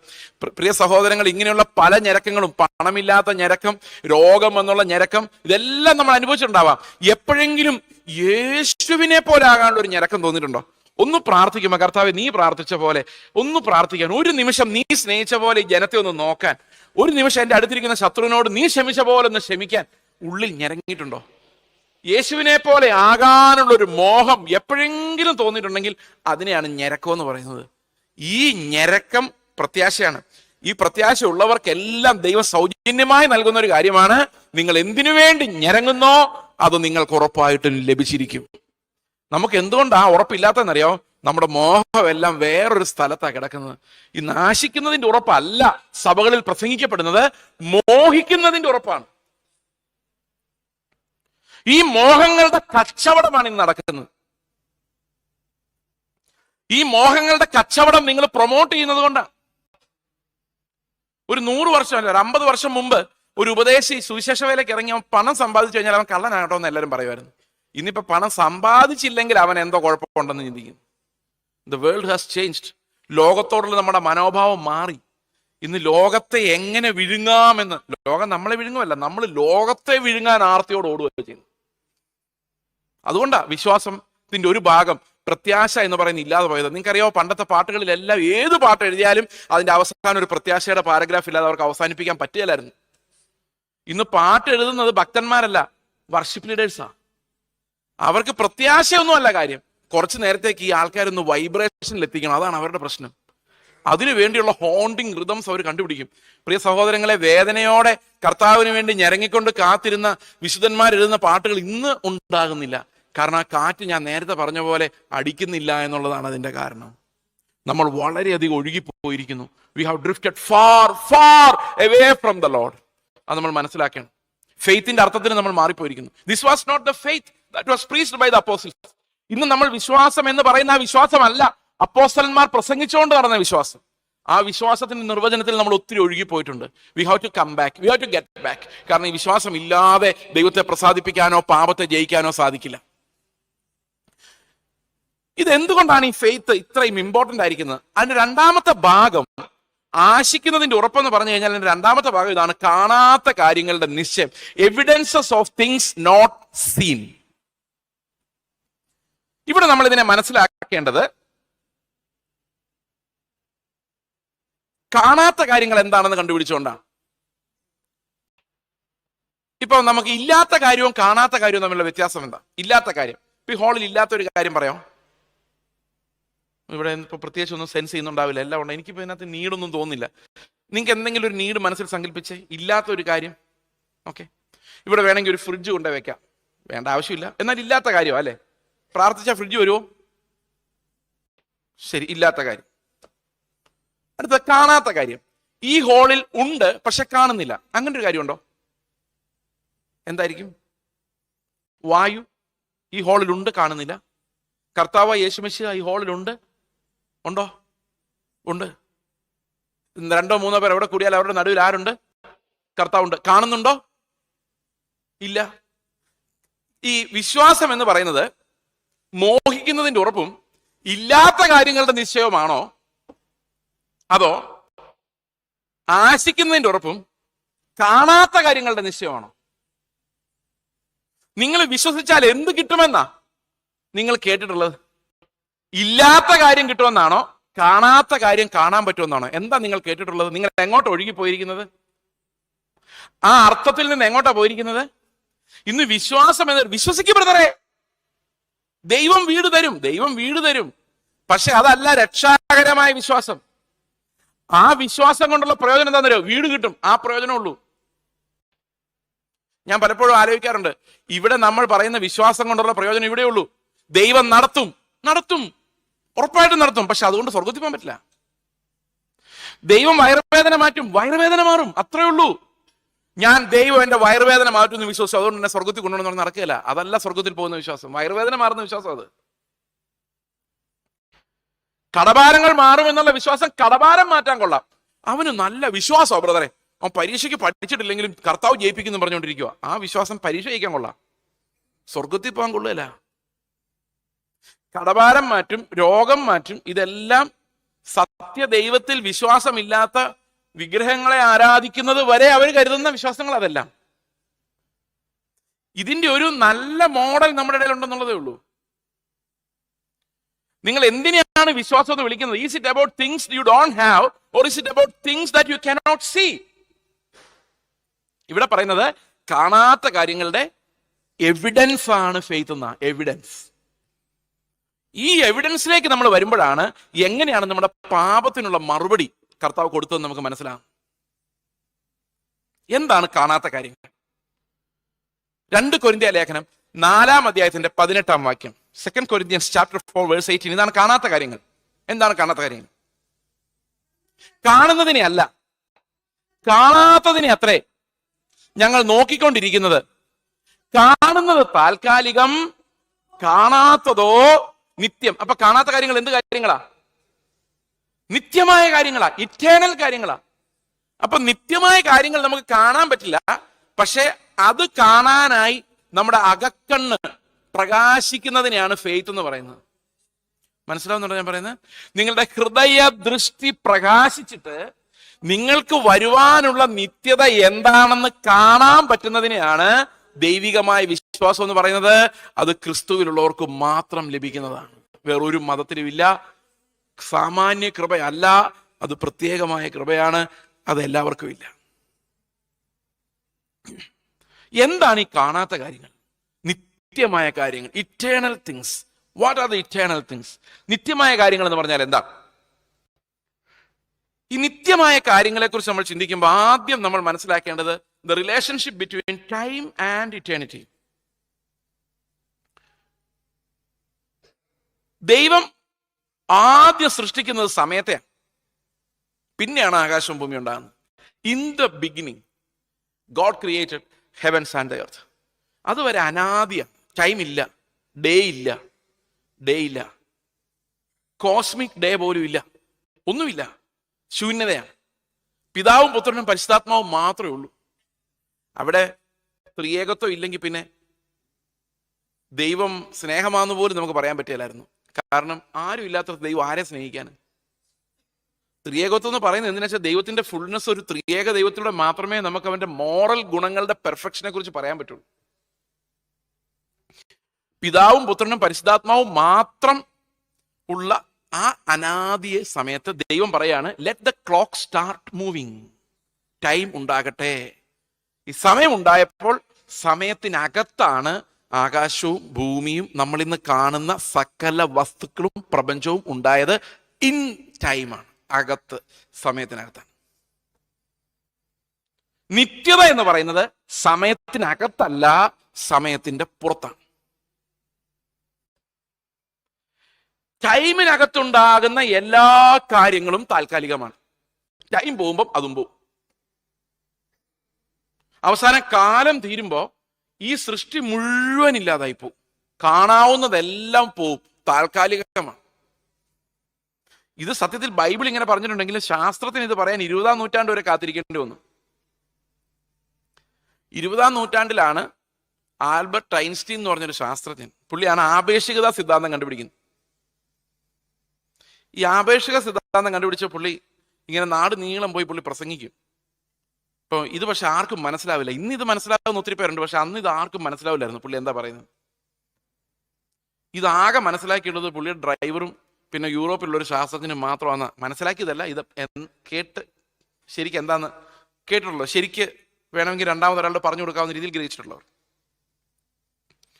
അങ്ങനെ ഇരിക്കും ഐൻസ്റ്റീനും ഡ്രൈവറും ഇങ്ങനെ വരുന്ന വഴിക്ക് ഐൻസ്റ്റീൻ പറഞ്ഞു, എന്നെ ആർക്കും ഇങ്ങനെ അറിയത്തൊന്നുമില്ല, കാരണം അന്ന് ടിവിയും പേപ്പറും ഒന്നുമില്ല. ഞാൻ ഇങ്ങനെ എല്ലാ യൂണിവേഴ്സിറ്റിയിലും പോയി ഇത് തന്നെ പറഞ്ഞ് മടുത്തു. ഒരു മനുഷ്യനും ഇത് മനസ്സിലാക്കാൻ പറ്റുന്നത്. അപ്പോൾ ഡ്രൈവർ പറഞ്ഞു, ഒരു കാര്യം ചെയ്യും സാറിനല്ല എനിക്കറിയില്ല എന്താ വിളിച്ചതെന്ന്, ഞാൻ ഒരു കാര്യം ചെയ്യാം, ഇത്രയും നാൾ സാറിൻ്റെ കൂടെ നടന്ന് സാറ് പറയുന്ന മുഴുവൻ ഞാൻ കാണാതെ പഠിച്ചിട്ടുണ്ട്. അതുകൊണ്ട് ഇന്ന് സാർ എൻ്റെ പോലെ വേഷം കെട്ടിയിരുന്നോ, ബോറടിക്കുവാണെങ്കിൽ ഞാൻ ഇന്ന് പ്രസംഗിച്ചോളാം എന്ന് പറഞ്ഞു. അപ്പം ഡ്രൈവർ നേരെ ഐൻസ്റ്റീൻ്റെ കൂപ്പായൊക്കെ ഇട്ട് നിന്ന് ഈ ആപേക്ഷിക സിദ്ധാന്തത്തെക്കുറിച്ച് ഒരു തകർപ്പൻ ക്ലാസ് എടുത്തു. 2-2.5 മണിക്കൂർ യൂണിവേഴ്സിറ്റിയിൽ. ആർക്കും ഒന്നും മനസ്സിലായില്ല. ഈ പ്രാവശ്യം ഒരു പ്രത്യേകതയുണ്ട്, ഈ പറയുന്ന ആൾക്കൊന്നും മനസ്സിലായിട്ടില്ല, കാണാതെ പറഞ്ഞത്. ഇങ്ങനെ പറഞ്ഞു കഴിഞ്ഞപ്പോൾ ഒരാൾ കൈ പൊക്കിയിട്ട് ഒരു സംശയമുണ്ട്, എന്താ ഞാൻ ഈ നിങ്ങൾ ഈ 2.5 മണിക്കൂർ സംസാരിച്ച് എനിക്കൊന്നും മനസ്സിലായില്ല, ഇത് ചുരുക്കമായിട്ട് ഒരു വാക്യത്തിൽ ഒന്ന് പറഞ്ഞുതരാം, 1-2 വാക്യങ്ങൾ, ഇതെന്താ സംഭവം? അപ്പോൾ പുള്ളി പറഞ്ഞു, നിങ്ങൾ യൂണിവേഴ്സിറ്റിയിലെ പ്രൊഫസേഴ്സും ടീച്ചേഴ്സും ഒക്കെ ഇരുന്നിട്ട് നിങ്ങൾക്ക് ഇത് മനസ്സിലായില്ല, പക്ഷേ എൻ്റെ ഡ്രൈവർ ഉണ്ടല്ലോ അവൻ ഇതെല്ലാം മനസ്സിലായിട്ടുണ്ട്. അത്രയേ ഉള്ളൂ ഈ സംഭവം. ഡ്രൈവർ ഒന്ന് മുമ്പോട്ട് വാ എന്ന് പറഞ്ഞു. അത് ഒറിജിനൽ ഐൻസ്റ്റീൻ. ഐൻസ്റ്റീൻ വന്നിട്ട് പറഞ്ഞു, നിങ്ങൾ എന്താന്ന് ചോദിച്ചു, ഇത്രയേ ഉള്ളൂ സംഭവം. ഇപ്പൊ സമയം 9:20 9:21. ക്ലോക്ക് നോക്കണ്ട, കറക്റ്റ് ടൈമാണ് പറയുന്നത്. 9:21 ഇപ്പൊ ഈ ഭൂമി ഇവിടെ ഉണ്ട്. ഒരു 9:45 ഈ ഭൂമി ഇവിടെ ഇല്ലെന്ന് വിചാരിച്ചു. അപ്പൊ ഏതെങ്കിലും പ്രപഞ്ചത്തിന്റെ ഒരു കോർണറിൽ നിന്നുകൊണ്ട് ഒരാൾക്ക് പറയാൻ പറ്റില്ല 9:21 ഭൂമി ഉണ്ടായിരുന്നു എന്ന് പറയാൻ പറ്റില്ല. കാരണം ഈ ഭൂമി പോകുന്ന വഴിക്ക് സമയവും അതിൻ്റെ കൂടെ പോകുന്നു. ഒന്നും മനസ്സിലായില്ലല്ലോ. ഇതാണ് ആപേക്ഷിക സിദ്ധാന്തം എന്ന് പറയുന്നത്. പക്ഷെ ഒരു കാര്യം ഇതിനകത്ത് മനസ്സിലാക്കാം, ടൈമും ഈ സൃഷ്ടിയും തമ്മിൽ ഇടകലർന്നിരിക്കുന്നു. ഒന്ന് പോയാൽ അതിൻ്റെ കൂടെ മറ്റേതും പോകും. ഇതെല്ലാം ആപേക്ഷികമാണ്. ആപേക്ഷികം എന്ന് പറഞ്ഞാൽ, ഞാനിപ്പോൾ ഫിസിക്സ് പഠിപ്പിക്കുന്നതിന് എനിക്ക് തോന്നുന്നു, ആപേക്ഷികം എന്ന് പറഞ്ഞാൽ എന്താണെന്ന് വെച്ചാൽ, നമ്മളൊരു ട്രെയിനേ ഇരുന്ന് പോകുമ്പോൾ എതിരൊരു ട്രെയിൻ വരുന്നു. എൻ്റെ ട്രെയിൻ 50 കിലോമീറ്റർ, മറ്റേ ട്രെയിൻ 50 കിലോമീറ്റർ എഗൻസ്റ്റ് പോകുന്നു. അപ്പോൾ നിങ്ങളിൽ ഒരാൾ ആ ട്രെയിനിലിരിക്കുന്നു, ഞാൻ ഈ ട്രെയിനിലിരിക്കുന്നു. നമ്മൾ തമ്മിൽ അകന്നു പോകുന്ന 100 കിലോമീറ്റർ സ്പീഡിലാണ്. 150 അങ്ങോട്ട് 150 ഇങ്ങോട്ട്, അല്ലേ? ഇപ്പം ഇങ്ങനെ എല്ലാം. അപ്പോൾ ആ മറ്റേ ട്രെയിനിൻ്റെ യഥാർത്ഥ സ്പീഡ് എനിക്കറിയണം. ഞാൻ എന്ത് ചെയ്യണം? എവിടെയെങ്കിലും പോയി നിൽക്കണം, എങ്കിലും എനിക്ക് കാണാൻ പറ്റുള്ളൂ എന്ത് സ്പീഡിലാണ് പോകുന്നത്, അല്ലേ? ഇത്ര. പക്ഷെ അങ്ങനെ നിൽക്കാൻ ഭൂമിയിൽ ഒരു സ്ഥലം ഇല്ലെന്നാണ് ഈ ഐൻസ്റ്റീൻ പറഞ്ഞത്. എന്ന് പറഞ്ഞാൽ എല്ലാം അങ്ങോട്ടും ഇങ്ങോട്ടും പോയി ഇതിലേതാ സത്യം എന്ന് കണ്ടുപിടിക്കാൻ ഒരു വഴിയില്ല. നന്നായല്ലേ? ഇങ്ങനെയാണ് ശാസ്ത്രം പൊളിഞ്ഞു പോയത്. ശാസ്ത്രം പൊളിഞ്ഞു പോയെന്നല്ല, ശാസ്ത്രത്തിന്റെ മെത്തഡോളജി എല്ലാം കറക്റ്റ് ആണെങ്കിലും ഇതിനൊരു സൊല്യൂഷനിലും എത്താൻ പറ്റിയല്ലാത്ത ഒരു അവസ്ഥ വന്നത് ഈ ആപേക്ഷിക സിദ്ധാന്തത്തോടു കൂടിയാണ്. ഞാൻ പറഞ്ഞു ഇത്രേ ഉള്ളൂ, സമയവും സൃഷ്ടിയും തമ്മിൽ ബന്ധപ്പെട്ട് കിടക്കുന്നുണ്ട്. ഇത് ഒരെണ്ണം പോകുമ്പം അതിൻ്റെ കൂടെ മറ്റേതും പോകും. പക്ഷെ സമയത്തിന് മുമ്പ് ചില കാര്യങ്ങൾ നടന്നിട്ടുണ്ട്, അത് മാത്രം പോവില്ല. ആ നിത്യതയിലേക്ക് നമ്മുടെ കണ്ണ് തുറക്കുന്ന സാധനത്തെയാണ് ഫെയ്ത്ത് എന്ന് പറയുന്നത്. നിങ്ങൾ ആലോചിച്ച്, ഇത് വെച്ചോണ്ടാണ് നമ്മൾ ഇവിടെ പൈസ ഉണ്ടാക്കാൻ നടക്കുന്നത്. How miserable! ഈ അതിവിശുദ്ധ വിശ്വാസത്തെയാണ് നമ്മൾ ഈ ലോകത്ത് പൊട്ടടിക്കാൻ ഉപയോഗിക്കുന്നത്. നിത്യതയിലേക്ക് കണ്ണ് തുറക്കേണ്ട ആ ഫെയ്ത്ത് ഇന്ന് കാണാനില്ല. V have drifted far away from that faith. എന്നിട്ടും നമ്മൾ ഈ സഭയിൽ വരുന്നത് കൊണ്ട്, സഭയുടെ 7 അടിസ്ഥാന ഉപദേശങ്ങൾ ശരിയെന്ന് വിശ്വസിക്കുന്നത് കൊണ്ട് നമ്മളും വിശ്വാസികളെന്ന് സ്വയം വിളിക്കുന്നു. എന്താണ് ഈ കാണാത്ത കാര്യങ്ങൾ? നമുക്ക് നോക്കാം. സമയത്തിന് മുമ്പ് ശരിക്കും എന്താണ് സംഭവിച്ചത്? 2 തിമോത്തിയോസ് 1:9. What happened before time was created. 2 തിമോത്തിയോസ് 1:9. അവൻ നമ്മെ രക്ഷിക്കുകയും വിശുദ്ധ വിളി കൊണ്ട് നമ്മെ വിളിക്കുകയും ചെയ്തത് നമ്മുടെ സൽപ്രവൃത്തികൾ നിമിത്തമല്ല, not because of our works. കാരണം വർക്കിന്റെ കാര്യം നമ്മൾ ഇന്നലെല്ലാം പറഞ്ഞു, ഒരു ഗുണമില്ല, അതുകൊണ്ട് ആരെയും രക്ഷിക്കാൻ പറ്റില്ല. പിന്നെ എങ്ങനെ രക്ഷിച്ചെന്ന് നോക്കിയേ. സകല കാലത്തിന് മുമ്പ്. നിങ്ങളുടെ ഇംഗ്ലീഷ് ബൈബിൾ ഉണ്ടെങ്കിൽ ചില ട്രാൻസ്ലേഷൻസിലെങ്കിലും before the beginning of time എന്നായിരിക്കും എഴുതിയിരിക്കുന്നത്. എൻ്റെ ബൈബിൾ എഴുതിയിരിക്കുന്നത് before the beginning of seasons എന്നാണ്. കാലങ്ങൾ. Before the beginning of seasons, before the beginning of time, സമയം ഉണ്ടാകുന്നതിന് മുൻപ്. ക്രിസ്തു യേശുവിൽ നമുക്ക് നൽകിയിരുന്നു. അപ്പൊ ഒരു കാര്യമുണ്ട്, ഈ ടൈം എന്ന് പറയുന്ന ലൈൻ ദൈവം വരച്ചതാ, ദൈവമാണ് ഉണ്ടാക്കിയത്. സമയത്ത് ആരാ സൃഷ്ടിച്ചത്? ദൈവം. ഞാൻ ഇവിടെ നിന്ന്, ഈ പോയിന്റിൽ നിന്ന് സമയം തുടങ്ങി, ഈ പോയിന്റിൽ ഈ സമയം അവസാനിക്കുന്നു നിങ്ങൾ വിചാരിച്ചു. ദൈവത്തിന് ഈ സമയത്തിലേക്ക് നോക്കുമ്പോൾ അതിന്റെ ആരംഭം എങ്ങനെ കാണാമോ അതുപോലെ തന്നെ അതിന്റെ അവസാനവും കാണാം, അല്ലേ? അപ്പൊ ആദം പാപം ചെയ്യുമ്പം തന്നെ അതേ സമയത്ത് തന്നെ, നമ്മൾ പറയണേ സമയം എന്ന് പറയും, ദൈവത്തിന് സമയത്തിന്റെ ആവശ്യമില്ല. അപ്പൊ തന്നെ ദൈവത്തിന് എന്തും അറിയാം. കർത്താവ് ക്രൂശിൽ മരിക്കുന്നതും കാണാം, ഞാൻ നിങ്ങളോട് ഇപ്പൊ സംസാരിച്ചുകൊണ്ടിരിക്കുന്നതും കാണാം. കാരണം ദൈവം സമയത്തിന് മുകളിലാണ്, അതീതനാണ്. അവൻ നിത്യനായ ദൈവം എന്ന് പറയാൻ കാരണം time is in his hands. അതുകൊണ്ട് അവസാനത്തെ ആദ്യം എന്ന പോലെ അറിയാവുന്ന ആളാണ് ആര്? ദൈവം. അപ്പൊ ദൈവം ഈ സമയത്തിന്റെ ലൈനിലേക്ക് നോക്കുമ്പോൾ അവന്റെ വിശുദ്ധന്മാർ ആദം തൊട്ട് ഞാൻ വരെ, നിങ്ങളുടെ കാര്യം നിങ്ങൾ പറഞ്ഞ ഇത്രയും പേരെ ദൈവം മുന്നമേ കണ്ടു. എല്ലാരെയും കണ്ടോന്ന് ചോദിച്ചാൽ എല്ലാരെയും കണ്ടു. പക്ഷേ ഇത്രയും പേരുടെ ഫെയ്ത്തിനെ ദൈവം കണ്ടു. 2 വ്യൂ പോയിന്റ് ഉണ്ട്. ചിലർ പറയുന്നു ഫെയ്ത്ത് ദൈവം കൊടുത്തു, ദൈവം ഇഷ്ടമുള്ളവരെ തിരഞ്ഞെടുത്തു. വേറൊരു കൂട്ടർ പറയുന്നു ഫെയ്ത്ത് മനുഷ്യന്റെ ആണ്. എനിവേ, ഐദർ വേ ദൈവം കണ്ടു, അതിൽ സംശയമില്ലല്ലോ, സംശയമില്ല. ദൈവം അവരെ തെരഞ്ഞെടുത്തു. അങ്ങനെയല്ല ഇവിടെ എഴുതിയിരിക്കുന്നത്. എന്നിട്ട് എവിടെയാക്കി? ഇൻ ക്രൈസ്റ്റ്, ക്രിസ്തുവിലാക്കി എന്ന് പറഞ്ഞ എന്താ അർത്ഥം? എഫേസ്യർ 1:4 കൂടെ വായിച്ചോ. അവന്റെ സന്നിധിയിൽ നാം വിശുദ്ധരും നിഷ്കളങ്കരുമാകേണ്ടതിന് അവൻ നമ്മെ ലോകസ്ഥാപനത്തിന് മുൻപേ എവിടെ? അവനിൽ തെരഞ്ഞെടുത്തു. അവനിൽ, ഇൻ ക്രൈസ്റ്റ്. അപ്പൊ ടൈം ഉണ്ടാകുന്നതിന് മുമ്പ്, ലോകം സ്ഥാപിക്കപ്പെടുന്നതിന് മുമ്പ്, അനാദി തീരുമ്പം, ആദി തുടങ്ങുമ്പം, ആ ടൈം ഉണ്ടാകുന്ന ആ മോമെന്റിൽ, അതിന് തൊട്ടു മുമ്പ് സംഭവിച്ച കാര്യം എന്താണെന്ന് വെച്ച് കഴിഞ്ഞാൽ സകല സൃഷ്ടിക്കും ആദിജാതനായി പുത്രനെ നിയമിച്ചു. ആ ആദിജാതനായ പുത്രനിലൂടെ നമ്മളെല്ലാം കണ്ടു, നമ്മളെ ക്രിസ്തുവിലാക്കി. എന്നിട്ട് പറഞ്ഞു ആകാശവും ഭൂമിയും ഉണ്ടാകട്ടെ. ഇതാണ് സമയത്തിന് മുമ്പ് നടന്ന നിത്യമായ കാര്യം. നിങ്ങൾ ആരെങ്കിലും കണ്ടിട്ടുണ്ടോ? കാണാത്ത കാര്യം. ബൈബിൾ മുഴുവൻ പറയുന്ന ഒരു തെരഞ്ഞെടുപ്പ് ഇതാണ്. അത് വിശ്വാസത്തിന്റെ അടിസ്ഥാനത്തിലാകട്ടെ, ദൈവത്തിന്റെ സോവറിറ്റിയുടെ അടിസ്ഥാനത്തിലാകട്ടെ, ദൈവം നമ്മെ തെരഞ്ഞെടുത്തു. എത്ര പേർ വിശ്വസിക്കുന്നുണ്ട് അത്? God elected me before the foundation of the world. എങ്ങനെ തെരഞ്ഞെടുക്കുന്നറിയോ? നമ്മളെ ചുമ്മാ നോക്കിയാൽ തെരഞ്ഞെടുക്കാനല്ല, കൂട്ടിയെടുത്ത് നരകത്തോട് ഇടാനേ തോന്നുള്ളൂ. പക്ഷെ ക്രിസ്തുവിൽ നമ്മളെ തെരഞ്ഞെടുത്തു എന്ന് പറഞ്ഞാൽ അവന്റെ യാഗം നമുക്കായി മുൻനിയമിക്കപ്പെട്ടിരുന്നു. അവന്റെ പൗരോഹിത്യത്താൽ, നിത്യ പൗരോഹിത്യത്താൽ അവൻ സർവ സൃഷ്ടിക്ക് മുൻപേ നമ്മളെ അവന്റെ മുമ്പിൽ കണ്ടെത്തി. അപ്പൊ ഇവിടെ എന്താ സംഭവിച്ചെന്നറിയോ? ആദം പാപം ചെയ്യുമ്പോൾ നമ്മൾ എല്ലാവരും ആദമിൽ ഉണ്ടായിരുന്നത് കൊണ്ട് ആദം സമ്പാദിച്ച സ്വത്തിന് നമ്മൾ അവകാശികളായി. പക്ഷെ ആ സ്വത്ത് എന്തായിരുന്നു? പാപവും മരണവുമായിരുന്നു. നമുക്കത് എത്ര തൂത്താലും പോവില്ല. അപ്പൊ മരിച്ചേ പറ്റുള്ളൂ. അപ്പൊ അതിന് ദൈവം കണ്ട സൊല്യൂഷൻ എന്താണെന്ന് വെച്ച് കഴിഞ്ഞാൽ, നമ്മളെല്ലാവരെയും പുത്രനിൽ തെരഞ്ഞെടുത്തിട്ട് പുത്രനെ മരിക്കാൻ അനുവദിക്കുക.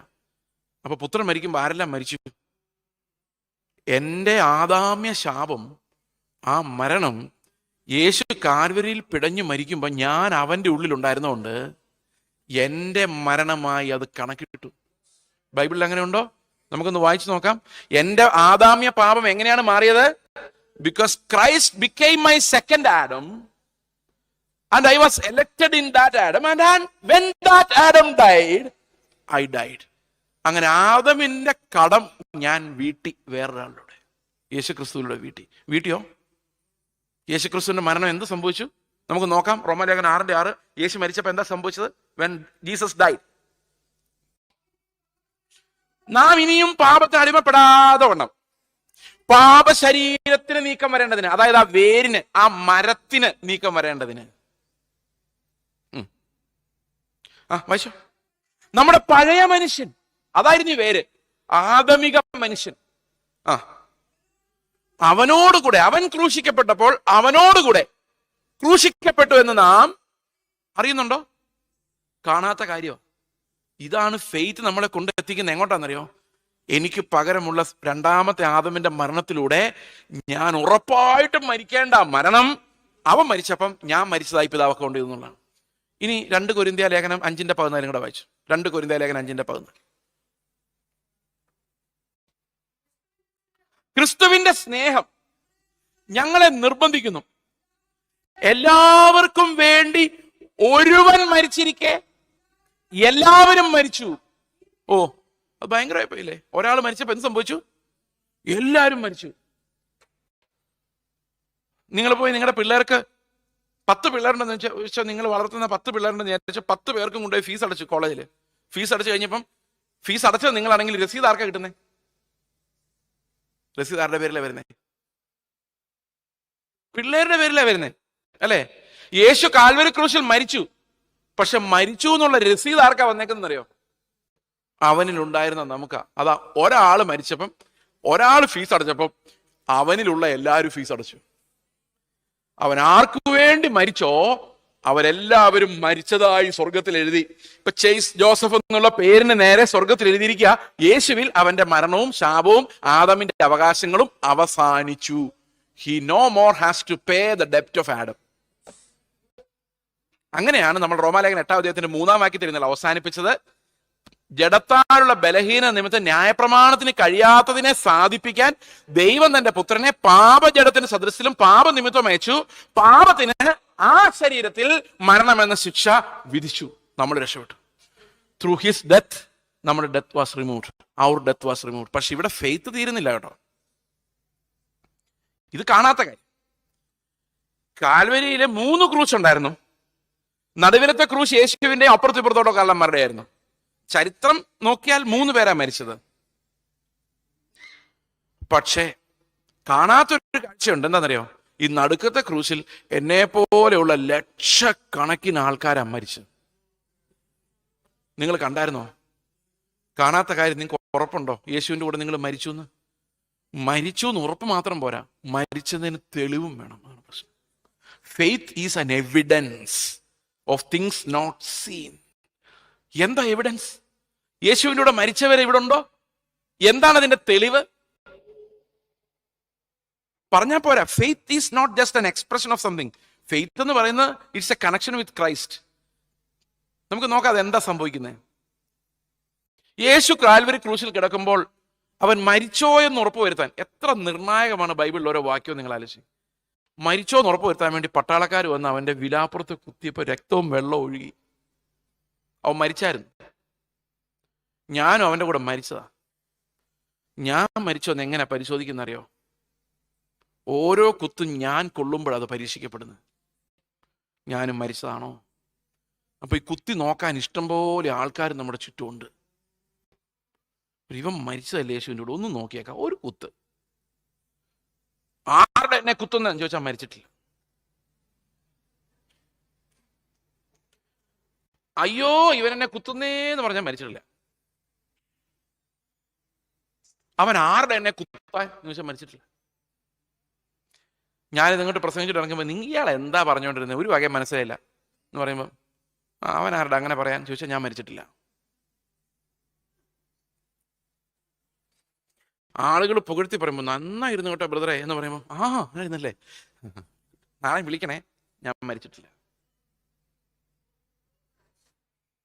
മരിച്ചു കിടക്കുന്ന ഒരു ശവവും ഇന്നേ വരെ എഴുന്നേറ്റ് നിങ്ങൾ കരയുന്നത് പോരാന്നോ, എനിക്ക് കിട്ടിയിരിക്കുന്ന പെട്ടി പോരാന്നോ, എന്നെ അടക്കാനുള്ള ഈ ബാൻഡുമേളം പോരുന്നോ, ഇന്നേ വരെ പരാതി പറഞ്ഞിട്ടില്ല. മരിക്കാത്തവർക്ക് ആ പ്രശ്നങ്ങളുള്ളൂ, മരിച്ചവർക്ക് ഒരു പ്രോബ്ലം ഇല്ല. ഇന്ന് മരിക്കാതെ മരിച്ചു എന്ന് പറഞ്ഞ് നടക്കുന്ന ജഡങ്ങളെയും കൊണ്ട്, പ്രേതങ്ങളെയും കൊണ്ട് ക്രിസ്തീയ ലോകം ശ്വാസം മുട്ടിക്കിടക്കുക. ചിലർ ആ ചർച്ച ചെന്നിട്ട് അവരെന്നെ ഒന്ന് ബഹുമാനിച്ചില്ല ബ്രദർ. ചത്ത് കിടക്കുന്ന നിന്നെ എന്തോ ബഹുമാനിക്കാൻ? What is this respect of world? ചില പ്രവാചകന്മാർ എന്നോട് നിന്നെ മാനിക്കുമെന്ന്. എവിടെ ചത്ത് കിടക്കുന്ന എന്നെ മാനിക്കാൻ? അവന് എന്താ പടക്കം പൊട്ടിക്കൂ, രണ്ടും എന്താ ആചാര വെടി പൊട്ടിക്കൂ. ചെവി ഉണ്ടായിരുന്ന കാലത്ത് ഇത് കേൾക്കാൻ വയ്യായിരുന്നു. ഇതെല്ലാം മരിക്കാത്ത ജഡത്തിന്റെ പരാക്രമങ്ങളാണ്. നമ്മൾ ഇന്ന് കാണുന്ന അധികാര പോരാട്ടങ്ങളും സഭയ്ക്കകത്ത് നടക്കുന്ന സകല മ്ലേച്ഛതകളും ക്രിസ്തുവിൻ്റെ കൂടെ മരിക്കാത്ത ആളുകളുടെ പരാക്രമങ്ങളാണ്. ഈ മരണത്തിൽ നിങ്ങൾ വിശ്വസിച്ചേ, I am crucified with him, ഞാൻ അവൻ്റെ കൂടെ മരിച്ചു. ക്രിസ്തു മരിച്ചപ്പം ഞാനും മരിച്ചു. അപ്പോൾ ഒരുത്തൻ വന്ന് പറയാ, നിന്നെയൊക്കെ എന്തിനു കൊള്ളാം, മരിച്ചവനെ എന്തിനു കൊള്ളാം, ഒന്നിനും കൊള്ളത്തില്ല, ഗോൺ. നേരത്തെ ഭർത്താവ് വീട്ടിലോട്ട് വന്നിട്ട് ഭാര്യ ഇടിക്കുമായിരുന്നു, ഭാര്യ തിരിച്ച് നല്ല വർത്താനം പറയായിരുന്നു. അപ്പൊ ഭാര്യ ഒന്നും മിണ്ടുന്നില്ല. എന്താ കാര്യം? മരിച്ചു. ഭാര്യ ഭർത്താവിനോട് ഭയങ്കരമായിട്ട് അബ്യൂസ് ചെയ്യുമായിരുന്നു, 5-6 തലമുറയുടെ പോലെ കുറ്റം പറയുമായിരുന്നു. അതാണ് ഭാര്യമാരുടെ ആകെയുള്ള ആയുധം. ഭർത്താവ് ഒന്നും മിണ്ടുന്നില്ല, ചിരിച്ചുകൊണ്ടിരിക്കുക. എന്താ കാര്യം? മരിച്ചു. മരിച്ചവൻ ചിരിക്കുമോ എന്ന് എന്നോട് ചോദിക്കരുത്. കാരണം ഇവിടെ വേറൊരു മരണമാണ്. ക്രിസ്തുവിന്റെ കൂടെയുള്ള മരണമാണെങ്കിൽ അതിലൊരു ചിരി വരും. എവിടെ നിന്ന് വരുന്നറിയോ? ഞാൻ അവന്റെ കൂടെ ക്രൂശിക്കപ്പെടുമ്പോൾ അവന്റെ മരണത്തിന്റെ സദൃശ്യത്തോട് ഞാൻ ഏകീഭവിക്കുമ്പോൾ അവന്റെ പുനരുത്ഥാനത്തിന്റെ സദൃശ്യത്തോട് ഞാൻ ഏകീഭവിക്കും. എന്ന് പറഞ്ഞാൽ അർത്ഥം, ഞാൻ എപ്പം മരണത്തിൽ വിശ്വസിക്കുന്നോ അപ്പോഴെല്ലാം എന്നിൽ ജീവിക്കുന്ന ക്രിസ്തുവിന്റെ ആത്മാവ് എനിക്ക് പുതിയ ജീവൻ തന്നുകൊണ്ടായിരിക്കുന്നത്. പഴയതില്ലാത്തടത്ത് മാത്രമേ ക്രിസ്തു എന്ന പകരക്കാരനിലേക്ക് നമുക്ക് എത്താൻ പറ്റുള്ളൂ. ഇന്നലെ നമ്മളെ പകരക്കാരനെ കുറിച്ച് പറഞ്ഞു. പക്ഷേ നമ്മുടെ പ്രശ്നം ആദമിന്റെ കടം ഇപ്പോഴും കിടക്കുന്നുള്ളതാണ്. ആ പാപത്തിന്റെ വേര് ഇപ്പോഴും കിടക്കുന്നുള്ളതാണ്. അതിനെ നമ്മൾ മരിച്ചതായി വിശ്വസിക്കാനാ റോമാലേഖനം പറഞ്ഞത്. It is done, that body is done. പക്ഷെ അത് ജുഡീഷ്യലാണ്, ദൈവത്തിന്റെ കോടതിയാ പറഞ്ഞത്. തീർന്നു, കേസിന്റെ പേരിൽ അക്കൗണ്ട് തീർന്നു. പക്ഷെ ഞാൻ ഇന്നും പ്രാർത്ഥിക്കാനിരിക്കുമ്പോഴും പ്രസംഗിക്കാനിരിക്കുമ്പോഴും എല്ലാം ആൾക്കാർ പുകഴ്ത്തി പറയുമ്പോഴും താഴ്ത്തി പറയുമ്പോഴല്ലേ ഈ ജഡം കിടന്നൊന്ന് അനങ്ങുന്ന എനിക്ക് കാണാം. ചത്തിട്ടില്ല. But judicially it died. By the court order it died. But by my experience it is still struggling. ഇതാണ് വിശുദ്ധീകരണത്തിനുള്ള നമ്മുടെ സ്ട്രഗിൾ എന്ന് പറയുന്നത്. We are dead with Christ and we are alive in him. നമ്മൾ അവനോടുകൂടി ജീവിക്കുന്നു. പക്ഷെ അനുദിന ജീവിതത്തിൽ നമ്മൾ ഈ പഴയ ജഡത്തെ ഗുരുതരമായി അനുഭവിക്കുന്നു, വേദനയോടെ അനുഭവിക്കുന്നു. ഇതെങ്ങനെ പരിഹരിക്കാൻ പറ്റും? What will we do? ഓരോ സെക്കൻഡിലും we need to experience that death. ഇവിടെ കർത്താവ് പറയുന്നത് എന്നറിയോ? വന്ന് സ്നാനപ്പെടാൻ. അതെനിക്ക് ഏറ്റവും രസകരമായിട്ട് തോന്നി. റോമാലേഖനം 6:6 നമ്മൾ ആദ്യം വായിച്ചില്ലേ? അതിന്റെ 3 എഴുതിയിരിക്കുന്നതെന്നറിയോ? യേശുവിനോട് ചേരുവാൻ സ്നാനമേറ്റവരായ നാം എല്ലാവരും അവന്റെ മരണത്തിൽ പങ്കാളികളാകുവാൻ സ്നാനമേറ്റിരിക്കും. ഈ ഷെയറാണ്. ഇവിടുത്തെ പാസ്റ്ററും എന്നോട് പറയാം, ഞാനൊരു ബിസിനസ് തുടങ്ങാൻ പോവാ. പാസ്റ്റർമാർ അങ്ങനെ ചെയ്യല്ല, ഞാൻ ഒരു എക്സാമ്പിൾ പറഞ്ഞു. ഇവിടുത്തെ കാര്യം എനിക്കറിയില്ല. ഞാൻ പറയാം, ഞാനും കൂടെ ഉണ്ട് ഷെയറിന്. ഇപ്പൊ കുറെ നാൾ കഴിയുമ്പോൾ ഞാൻ ചോദിക്കുക, എന്റെ ഷെയർ എന്ത് എന്ന് ചോദിക്കുന്ന പോലെ. യേശു മരിച്ചപ്പം കൂടെ ആരും മരിച്ചായിരുന്നു? മിണ്ടുന്നില്ല. ഞാനും മരിച്ചായിരുന്നു. ഇപ്പൊ ഞാൻ ചെന്ന് ചോദിക്കുക, എന്റെ ഷെയർ എന്ത്? ഞാൻ മരിച്ചായിട്ട് കാണുന്നില്ലോ കർത്താവെ. അപ്പൊ കർത്താവ് പറയാ, നിന്റെ ഷെയർ ഞാൻ തരാം. നിങ്ങൾ സ്നാനപ്പെട്ടത് ഈ ഷെയർ ചോദിച്ചോണ്ടാണോ? നിന്റെ മരണത്തിന്റെ ഒരു ഷെയർ. അങ്ങനെ എഴുതിയിരിക്കുന്നേ, യേശുവിനോട് ചേരുവാൻ സ്നാനമേറ്റവരായ നാം എല്ലാവരും അവന്റെ മരണത്തിൽ പങ്കാളിയാകുവാൻ. അപ്പൊ മരണം എപ്പോ സംഭവിച്ചോ അപ്പോൾ ആദമിക ജഡത്തിന് എന്റെ മേലുള്ള അധികാരം തീർന്നു. അപ്പൊ കർത്താവ് പറയാം, നീ സ്നാനപ്പെടുമ്പോ എന്താ സംഭവിക്കുന്നത്? യേശുവിന്റെ മരണത്തിന്റെ ഷെയർ ഞാൻ ചോദിക്കാം. എൻ്റെ അങ്കിളും ആൻറ്റിയും എൻ്റെ അപ്പനും അമ്മയും അങ്കിളിൻ്റെ ഒരു മോനും, അങ്ങനെ 5 പേര് ഞാൻ സ്നാനപ്പെട്ട് കഴിഞ്ഞ് 7 മാസം കഴിഞ്ഞ് സ്നാനപ്പെടുന്നു. ഇപ്പൊ സ്നാനപ്പെടുന്ന സമയത്ത് നാട്ടുകാരെല്ലാം ഈ സ്നാനം കൂടാൻ വന്നായിരുന്നു. എൻ്റെ കാര്യം എന്ന് വെച്ച് കഴിഞ്ഞാൽ പുള്ളി ഭയങ്കര തൻ്റെയുള്ള ആളാണ്. അപ്പോൾ നാട്ടുകാരെല്ലാം വിളിച്ചിട്ട് പറഞ്ഞു, ഞങ്ങളുടെ വീട്ടിലൊരു മാമോദീസ് നടക്കുമോ, നിങ്ങൾ എല്ലാവരും വരണമെന്ന് പറഞ്ഞ് എല്ലാവരും വിളിച്ചായിരുന്നു. ഇവരെല്ലാം വന്നപ്പം വലിയ പിള്ളേരുടെ മാമോദീസയാണ്, വലിയ ആൾക്കാരുടെ മാമോദീസയാണ്. പാസ്റ്റർ പ്രസംഗിക്കുന്നു, അവസാനം ആഘോഷമായിട്ട് ജീപ്പിൽ കയറി, ഹൈറേഞ്ചാണ്, ജീപ്പിൽ കയറി സ്നാനക്കുളത്തിലേക്ക് പോകുമ്പം ഈ റോഡിന്റെ 2 സൈഡിൽ ഈ മരണവണ്ടി പോകുന്ന കാണാൻ ആൾക്കാർ 2 സൈഡിലുണ്ട്. അപ്പൊ ഈ വണ്ടിക്കകത്ത് അടുത്ത വീട്ടിലുള്ളൊരു ഹിന്ദു സഹോദരി എങ്ങനെയോ കയറി പറ്റിയായിരുന്നു. സ്നാനക്കുളത്തിലേക്ക് ചെന്ന് എല്ലാവരും സ്നാനപ്പെട്ടു. അവസാനമാണ് ആൻറ്റി സ്നാനപ്പെടുന്നത്. ആൻറ്റിക്ക് വെള്ളം ഇത്തിരി മടിയുള്ള ആളാണ്. അവസാനമാണ് ആൻറ്റി സ്നാനപ്പെടുന്നത്. ആൻറ്റി സ്നാനപ്പെട്ട് ഇങ്ങ് കയറലും ഈ ഹിന്ദു സഹോദരി നെഞ്ചിനിട്ടൊരു 3-4 അടി ഒരൊറ്റ കരച്ചിൽ. അത് മാത്രമാണ് മരണ വീട്ടിൽ കുറവുണ്ടായിരുന്നുള്ളൂ. അപ്പൊ ആൻറ്റി ആ സഹോദരി ചോദിച്ചു, ഞാൻ സ്നാനപ്പെടുന്നതിന് നീ എന്തിനാ കരയുന്നതെന്ന് ചോദിച്ചാൽ പറയാ, ഇനി നിങ്ങളാരും ഞങ്ങളുടെ കൂടെ ഇല്ലല്ലോ എന്നോർത്ത് കരഞ്ഞാന്ന്. സ്നാനപ്പെട്ടവർക്ക് ഇന്നെങ്കിലും മനസ്സിലായിട്ടുണ്ടോ എന്ന് അറിയാൻ മേല കാര്യം. പക്ഷെ ആ കണ്ടോണ്ട് നിന്ന ആൾക്ക് അപ്പം തന്നെ മനസ്സിലായി, ഇവര് പോയി, ഇനി ഇവർ ഞങ്ങളോട് ഇല്ല. ഇതാ മരണം. ലോകത്തോട് നമ്മൾ പറയാം, we are dead with Christ. ഇനി നിങ്ങൾ ചിന്തിക്കുന്നവരായിരിക്കില്ല ഞങ്ങൾ ചിന്തിക്കുന്നത്, വി ആർ ഡിഫറെന്റ്. ആ പഴയ മനുഷ്യൻ ഞങ്ങൾക്ക് ഇല്ല. അങ്ങനെ ചിന്തിക്കാനുള്ള പഴയ മനുഷ്യൻ പോയി എന്ന് ഞാൻ വിശ്വസിക്കുന്നു.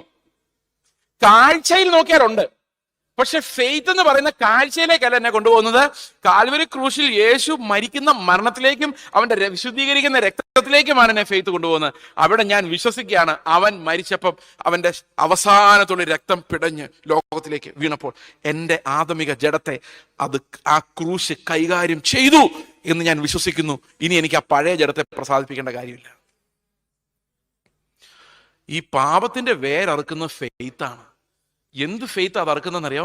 ഞാനല്ല, ഞാൻ അവനോടുകൂടെ ക്രൂശിക്കപ്പെട്ടിരിക്കുന്നു, ഇനി ജീവിക്കുന്നത് ഞാനല്ല, ക്രിസ്തു അത്രേ എന്നിൽ ജീവിക്കുന്നത് എന്നുള്ള ഫെയ്ത്താ. അപ്പൊ കാഴ്ചയിൽ നമ്മൾ എപ്പോ ജീവിക്കുമ്പോഴും ചെയ്സാ ജീവിക്കുന്നത്. ഈ ചെയ്സിനെ കുറിച്ച് നിങ്ങൾക്ക് വളരെ കുറച്ച് കാര്യങ്ങൾ അറിയാവുള്ളൂ. ഇനി എന്തറിഞ്ഞിട്ടും ഒരു കാര്യവും ഇല്ല. കാരണം ഞാനല്ല, ജീവിക്കുന്നത് ആരായിരിക്കണം? ക്രിസ്തു ആയിരിക്കണം. അവനോട് മാത്രമേ നമുക്ക് കാര്യമുള്ളൂ. Everyone else is pure flesh, full of sin. യേശു എന്ന പകരക്കാരൻ ഇല്ലെങ്കിൽ നമ്മൾ ആരും ഒന്നുമല്ല. That's why all glory belong to the lamb which was slain. അപ്പം കർത്താവ് പറഞ്ഞേക്ക്, നീ മരണം അനുഭവിക്കാൻ നമുക്ക് എന്ത് ചെയ്യണമെന്നറിയോ? ഓരോ ദിവസവും ക്രൂശിലൂടെയാണ് ഈ മരണം നമ്മൾ അനുഭവിക്കുന്നത്. ഈ ക്രൂശ് എന്ന് പറയുന്നത് ശരിക്കും നമ്മൾ ഭയപ്പെട്ടു പോകേണ്ട ഒരു കാര്യമല്ല. പല ആൾക്കാരും ക്രൂശ് പേടിപ്പിക്കുന്ന ഒരു കാര്യമായിട്ടാണ് പ്രസംഗിക്കുന്നത്. പക്ഷെ എന്നെ സംബന്ധിച്ച് ക്രൂശ് എന്ന് പറയുന്നത് ഏറ്റവും കൂടുതൽ സ്വർഗീയ ആനന്ദം നമുക്ക് തരുന്ന കാര്യങ്ങളാണ് ക്രൂശ്. ഇന്നലെ ഞാനൊരു ഡോക്ടറുടെ കാര്യം പറഞ്ഞു. ഒരു ഡോക്ടർ ഒരു അറ്റൻഡറോട് വഴക്കുണ്ടാക്കി, അറ്റൻഡർ ഡോക്ടറോട് വഴക്കുണ്ടാക്കി. എന്നിട്ട് ഡോക്ടർക്ക് ക്ഷമിക്കാൻ പറ്റാതെ അവസാനം ഞാൻ മരിച്ചു, കർത്താവ് ജീവിക്കും എന്ന് പറഞ്ഞ കാര്യം ഞാൻ ഇന്നലെ നിങ്ങളോട് പറഞ്ഞു. ആ ഡോക്ടർക്ക് അന്ന് മരിക്കാനുള്ള ക്രൂശ് ആരായിരുന്നറിയോ? ആ അറ്റൻഡറായിരുന്നു. ഇപ്പൊ നമ്മൾ പലരോടും ഞാൻ ഒരാളോട് ചോദിച്ചു, നിങ്ങളുടെ ക്രൂശ് ആണെന്ന് ചോദിച്ചപ്പോൾ എൻ്റെ ഭാര്യ. ഞാൻ പറഞ്ഞു, ഇന്ന് നിങ്ങളുടെ ക്രൂശ് ചിലപ്പോൾ നിങ്ങളുടെ ഭാര്യ ആയിരിക്കും, നാളെ വേറെ ആരെങ്കിലും ആയിരിക്കാം. പക്ഷെ എല്ലാ ദിവസവും ഓരോ ക്രൂശ് എവിടെ നിന്നെങ്കിലും കർത്താവ് നിങ്ങൾക്ക് റെഡി ആയിട്ടുണ്ടാക്കും. എന്തെങ്കിലും ഒരു പ്രോബ്ലം, നിങ്ങൾക്ക് ക്ഷമിക്കാൻ പറ്റാത്ത ഒരാൾ നിങ്ങളുടെ കുടുംബത്തിലുണ്ടോ? അതാ നിങ്ങളുടെ ക്രൂശ്. ആ ക്രൂശിൽ നിങ്ങൾ മരിച്ചോ, കർത്താവ് ജീവിച്ചോളൂ. എവിടെയെല്ലാം നിങ്ങൾക്ക് താങ്ങാൻ പറ്റാത്തൊരു സ്പിരിച്വൽ പ്രോബ്ലം ഉണ്ടോ, ഒരു പ്രലോഭനമുണ്ടോ, അവിടെ എല്ലാം ഞാൻ വിശ്വസിക്കുന്നു, ഞാൻ മരിച്ചു, കർത്താവ് ജീവിക്കും. കർത്താവ് ഇതൊന്നും ചെയ്യില്ല. He will be totally different. ആ new life is totally different. എന്നോട് ഒരാൾ പണ്ട് ചോദിച്ചാൽ, യേശു എന്ന് പറഞ്ഞുകൊണ്ട് ചുമ്മാ ഇരുന്നാൽ മതി. ഞാൻ പറഞ്ഞു, യേശു ചുമ്മാ ഇരിക്കുമെങ്കിൽ നിങ്ങൾ ഇരുന്നോ. കാരണം യേശുവിന്റെ ജീവനാണ് നിങ്ങളിൽ ഉള്ളതെങ്കിൽ, വിശ്വാസത്താലാണ് നിങ്ങൾ ജീവിക്കുന്നതെങ്കിൽ, യേശു നടന്നൊരു നടപ്പിന് വേണ്ടി ഉള്ളിൽ ഞരങ്ങിക്കൊണ്ടിരിക്കും. അവൻ പ്രസംഗിച്ചതുപോലെ പ്രസംഗിക്കാൻ, അവൻ സംസാരിച്ചതുപോലെ സംസാരിക്കാൻ, അവൻ ഇടപെട്ടതുപോലെ ഇടപെടാൻ, ഏറ്റവും ഉപരി അവൻ സ്നേഹിച്ച പോലെ മരണം വരെ സ്നേഹിക്കാൻ എൻ്റെ ഉള്ളിൽ ഇങ്ങനൊരു ഞരക്കം ഉണ്ടായിക്കൊണ്ടേയിരിക്കും. ഈ ഞരക്കമാണ് നമ്മളെ രക്ഷിക്കുന്നതെന്നാ റോമാലേഖനം 8:24 വരുമ്പോഴേക്കും പറയുന്നത്. പ്രത്യാശയാലല്ലോ നാം രക്ഷിക്കപ്പെടും. അപ്പൊ നമ്മുടെ പാപത്തിന്റെ വേരെറുക്കാൻ ഒരൊറ്റ പണിയേ ഉള്ളൂ. എന്താണെന്നറിയാം? പാരസെറ്റമോൾ കഴിച്ചാൽ പോരാ. ഞാൻ നിങ്ങളുടെ നേരത്തെ പറഞ്ഞല്ലേ, പനി വരുമ്പോൾ എന്ത് ചെയ്യും? പാരസെറ്റമോൾ കഴിക്കും അല്ലേ? ഏതെങ്കിലും ഒരു ഉപവാസ പ്രാർത്ഥന, ബൈബിൾ വെച്ച് ഒന്ന് പ്രാർത്ഥിച്ചു, പക്ഷെ ഈ പാപം തീരുന്നില്ല. അത് നമ്മൾ ഉറങ്ങിക്കിടക്കുമ്പം അത് പിന്നെ ശക്തമായി വരും. അപ്പൊ ഒരു കാര്യം അറിയാം, നല്ല ഡോക്ടർക്ക് അറിയാം, ഈ പാരസെറ്റമോൾ കൊടുത്താൽ ഇത് മാറില്ല. അവർ പോയി ബ്ലഡ് കൾച്ചർ ചെയ്തിട്ട് അതിനകത്തുള്ള ഓർഗാനിസം, ഒരു ബാക്ടീരിയ ആയിരിക്കും ചിലപ്പോൾ ഇത് ഉണ്ടാക്കിയിരിക്കുന്നത്. അതിന് പറ്റിയൊരു ആന്റിബയോട്ടിക് ഇഞ്ചെക്ട് ചെയ്യുമ്പം ഒരുപക്ഷെ പനി ഇടയ്ക്കിടയ്ക്ക് പിന്നെ വിറയിലൊക്കെ വരുമായിരിക്കാം, പക്ഷെ വളരെ പെട്ടെന്ന് തന്നെ നമ്മുടെ അകത്തുള്ള ഇതെല്ലാം അടങ്ങും. കാരണം എന്താ? ഈ അകത്തെ സാധനം ചത്തു. ഇതുപോലെ നമ്മുടെ പാപത്തിന്റെ ശക്തി ചാകുമ്പോഴും പിടയ്ക്കുമ്പോഴും ചിലപ്പോൾ ചില പാപങ്ങളൊക്കെ അറിയാതെ ഭയപ്പെട്ട് നമ്മൾ ചെയ്തു പോയേക്കാം. അപ്പൊ നമുക്ക് ഭയങ്കര സങ്കടമാണ്. പക്ഷെ എത്ര സങ്കടമാകുമ്പോൾ ഒരു കാര്യം അറിയാം, ഈ അകത്ത് ക്രൂശ് നടക്കുന്നുണ്ടെങ്കിൽ നമ്മൾ പതുക്കെ ഇതിനെ ജയിച്ചിരിക്കും. നമ്മൾ ഒരിക്കലും തോറ്റു പോകില്ല. We will be victorious. കാരണം നമ്മുടെ പഴയ ജഡം ഈസ് ഓൺ ദ ക്രോസ്. ഇത് ക്രൂശിലുള്ള ഏറ്റവും നല്ല വഴി എന്താ? നമുക്ക് എതിർപ്പുകൾ വേണം, ശത്രുക്കൾ വേണം, എങ്കിലും നമുക്കത് ശരിക്കും മനസ്സിലാകത്തുള്ളൂ. കാരണം കർത്താവ് എന്തിനാ ചില സാഹചര്യങ്ങൾ നമുക്ക് അനുകൂലമാക്കാത്തത്? എന്തിനാ ചില സമയത്ത് നമുക്ക് ശത്രുക്കളെ തരുന്നത്? We need a cross to die. അതിനു വേണ്ടിയാ. ശത്രുക്കളെ സ്നേഹിക്കാൻ കർത്താവ് പറഞ്ഞിട്ട് എനിക്ക് ശത്രുക്കളെ തരാതിരുന്നാൽ ഞാൻ എങ്ങനെ അനുസരിക്കും? ശത്രുക്കളെ സ്നേഹിക്കാൻ പറഞ്ഞ കർത്താവ് എനിക്ക് ആരെയും കൂടെ തരണം? എന്നെ എതിർക്കുന്നവരെയും വെറുക്കുന്നവരെയും തരണം, അവരെ പോയി കെട്ടിപ്പിടിക്കണം. അപ്പൊ അവർ നല്ല ചവിട്ട് വെച്ച് തരും. എന്നിട്ട് ഞാൻ മരിച്ചു, കർത്താവ് ജീവിക്കുന്ന എൻ്റെ ഉള്ളിൽ പറയണം. അങ്ങനെ നമ്മൾ നമ്മുടെ എതിർക്കുന്നവരുടെയും നമ്മളെ ഇഷ്ടമില്ലാത്തവരുടെയും, നിങ്ങൾ നിങ്ങളുടെ സഭയിൽ തന്നെ നോക്കിക്കോ, കുടുംബത്തിൽ തന്നെ നോക്കിക്കോ, ഇഷ്ടമില്ലാത്ത ആൾക്കാരെ തിരഞ്ഞെടുത്തോ, അവരാ നിങ്ങളുടെ ക്രൂശ്. നിങ്ങൾക്ക് മരിക്കാൻ പറ്റിയ സ്ഥലം അവരുടെ മുമ്പിലാ. മരിക്കാൻ നാണക്കേടൊന്നും ആലോചിക്കണ്ട. മരണം അല്ലെങ്കിൽ ഷെയിംഫുള്ളാ. യേശുവിന്റെ ക്രൂശിലുള്ള മരണം എന്ന് പറയുന്നത് ഭയങ്കര ഷെയിംഫുൾ ആയിരുന്നു. അവരുടെ മുമ്പിൽ നിങ്ങൾ താണും പറഞ്ഞ കർത്താവിന്റെ കൂടെയല്ലേ ഞാൻ മരിക്കുന്നത്. അവൻ അനുഭവിക്കാത്ത, എനിക്ക് പലപ്പോഴും നിങ്ങളെ മാനിക്കും എന്നൊക്കെ പ്രവാചകന്മാർ കേൾക്കുമ്പോൾ എൻ്റെ ഉള്ളിൽ ഇങ്ങനെ ഭയങ്കരമായ വിഷമം വരും. കർത്താവിനില്ലാതിരുന്ന നഗ്നനായി സൃഷ്ടിതാവ് ആ മരത്തിന് മുകളിൽ തൂങ്ങിയപ്പോൾ അവന് ലഭിക്കാത്ത എന്ത് മാനമാ അവന്റെ ജനം അന്വേഷിച്ചുകൊണ്ട് നടക്കുന്ന ഈ ലോകത്ത്. A savior who was abandoned by the world. Why are his disciples after this world enjoying and supping with them? ഇതൊരു ഭയാനകമായ അഡൽട്ടറിയാണ്. What the believing world is doing with the world. അപ്പോൾ ക്രിസ്തുവിന്റെ കൂടെ മരിച്ചു എന്ന് നമ്മൾ പറയുമ്പോൾ that death we need to experience every day. അവിടെ ഏതെല്ലാം സമയത്ത് ക്രിസ്തുവിലുള്ളവർ ഏതെല്ലാം സമയത്ത് മരിച്ചു എന്ന് വിശ്വസിക്കുന്നോ, by faith they are living another life, a new life. അവരിൽ ആരംഭിച്ച പുതിയ ജീവനാ പിന്നെ അവർ ജീവിക്കുന്നത്. കർത്താവ് നമുക്കൊരു ജീവൻ തന്നു. ആ ജീവൻ നമ്മൾ ജീവിച്ചു തുടങ്ങുന്നത് പഴയ മനുഷ്യൻ ക്രൂശിലായിരിക്കുമ്പോൾ മാത്രം. മനസ്സിലാവുന്നുണ്ടോ ഞാൻ പറയുന്നത്? ഒരുപക്ഷെ നിങ്ങൾ ഇങ്ങനൊന്നും ആയിരിക്കില്ല വിചാരിച്ചിരുന്നത്. പക്ഷെ വേദപുസ്തകത്തിൽ നമ്മളെ രക്ഷപ്പെടുത്താൻ കർത്താവ് മരിക്കുക, അവന്റെ ക്രൂശിൽ ഞാൻ മരിക്കുക എന്നുള്ളതല്ലാതെ വേറൊരു സൊല്യൂഷനും ഇല്ലായിരുന്നു. Not by commandments. കമാൻഡ്മെന്റ്സിനാൽ ആരും രക്ഷിക്കാൻ പറ്റില്ലായിരുന്നു. കാരണം നമ്മുടെ ശരീരം പ്രോബ്ലം ആയിരുന്നു. എന്ത് കമാൻഡ്മെന്റ് ചെയ്താലും പൂർത്തിയാക്കാൻ പറ്റില്ലായിരുന്നു. അതുകൊണ്ടാണ് കർത്താവ് രണ്ടാമത് വന്നത്. കർത്താവ് ഈ ഭൂമിയിലേക്ക് വന്നത് രണ്ടാമത് വന്നതല്ല, ഭൂമിയിലേക്ക് വന്നത്. അതുകൊണ്ട് അവൻ എനിക്ക് പകരം മരിക്കേണ്ടി വന്നു. ആ ശരീരത്തിൽ അവന്റെ പാപങ്ങളെ വഹിക്കേണ്ടി വന്നത്. ഇനി ഇതിനകത്ത് നമ്മൾ മനസ്സിലാക്കേണ്ട ഫെയ്ത്തിന്റെ രണ്ടാമത്തെ ഘട്ടത്തിലേക്ക് നമ്മൾ പോകുമ്പോൾ ഈ മരണത്തിന് പല ഡൈമെൻഷൻസ് ഉണ്ട്. റോമാലേഖനം 6-ാം അധ്യായം 6-ാം വാക്യത്തിൽ പറയുന്ന മരണത്തിന്റെ ഒരു എക്സ്പ്ലനേഷൻ ആണ് റോമാലേഖനം 7:4 നമ്മൾ കാണുന്നത്. What's it? Can you someone read that? 7:4. അതുകൊണ്ട് സഹോദരന്മാരെ, നാം ദൈവത്തിന് ഫലം കായ്ക്കുമാറ് മരിച്ചിട്ട് ഉയർത്തെഴുന്നേറ്റ വേറൊരുവനാകേണ്ടതിന് നിങ്ങളും ക്രിസ്തുവിന്റെ ശരീരം മുഖാന്തരം ന്യായപ്രമാണ സംബന്ധമായി മരിച്ചു. അപ്പോ ഇതേ വാക്യം തന്നെയാണ് റോമർ 8:3 8:2 വായിച്ച് 1-2 വായിച്ചോ.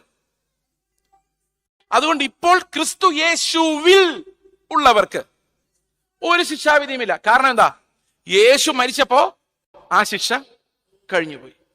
അടുത്ത വാക്യം, ജീവന്റെ ആത്മാവിന്റെ പ്രമാണം എനിക്ക് പാപത്തിന്റെയും മരണത്തിന്റെയും പ്രമാണത്തിൽ നിന്ന് ക്രിസ്തു യേശുവിൽ സ്വാതന്ത്ര്യം വരുത്തിയിരിക്കുന്നു. അപ്പൊ 2 പ്രമാണം ഉണ്ട് അവിടുന്ന്. ഒന്ന് മരണത്തിന്റെ പ്രമാണം, മറ്റൊന്ന് ജീവന്റെ ആത്മാവിന്റെ പ്രമാണം. സമയം വളരെ കുറവാണ്, ഞാനിത് വളരെ പെട്ടെന്ന് അവസാനിപ്പിക്കാം.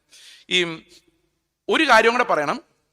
ക്രിസ്തുവിൽ നമ്മൾ ഉള്ളത് കൊണ്ട് അവൻ ക്രൂശിൽ മരിച്ചപ്പോൾ നമ്മൾ മരിച്ചു. അവൻ എവിടെയെല്ലാം പോയാലും, ഈ ബൈബിൾ ഞാനിപ്പോൾ ഇതിനകത്ത് ഇങ്ങനെ വെച്ചേക്കൊന്ന് വിചാരിച്ചോ, ഇതുമായിട്ട് ഞാൻ നാളെ ഈ മീറ്റിംഗ് കഴിഞ്ഞ് ഫ്ലൈറ്റിൽ കയറിയാൽ ഇതെൻ്റെ കൂടെ വരും, അല്ലേ? ബൈബിൾ എവിടെ പോയാലും ഈ സാധനം ഇതിനകത്തിരുന്നോളൂ.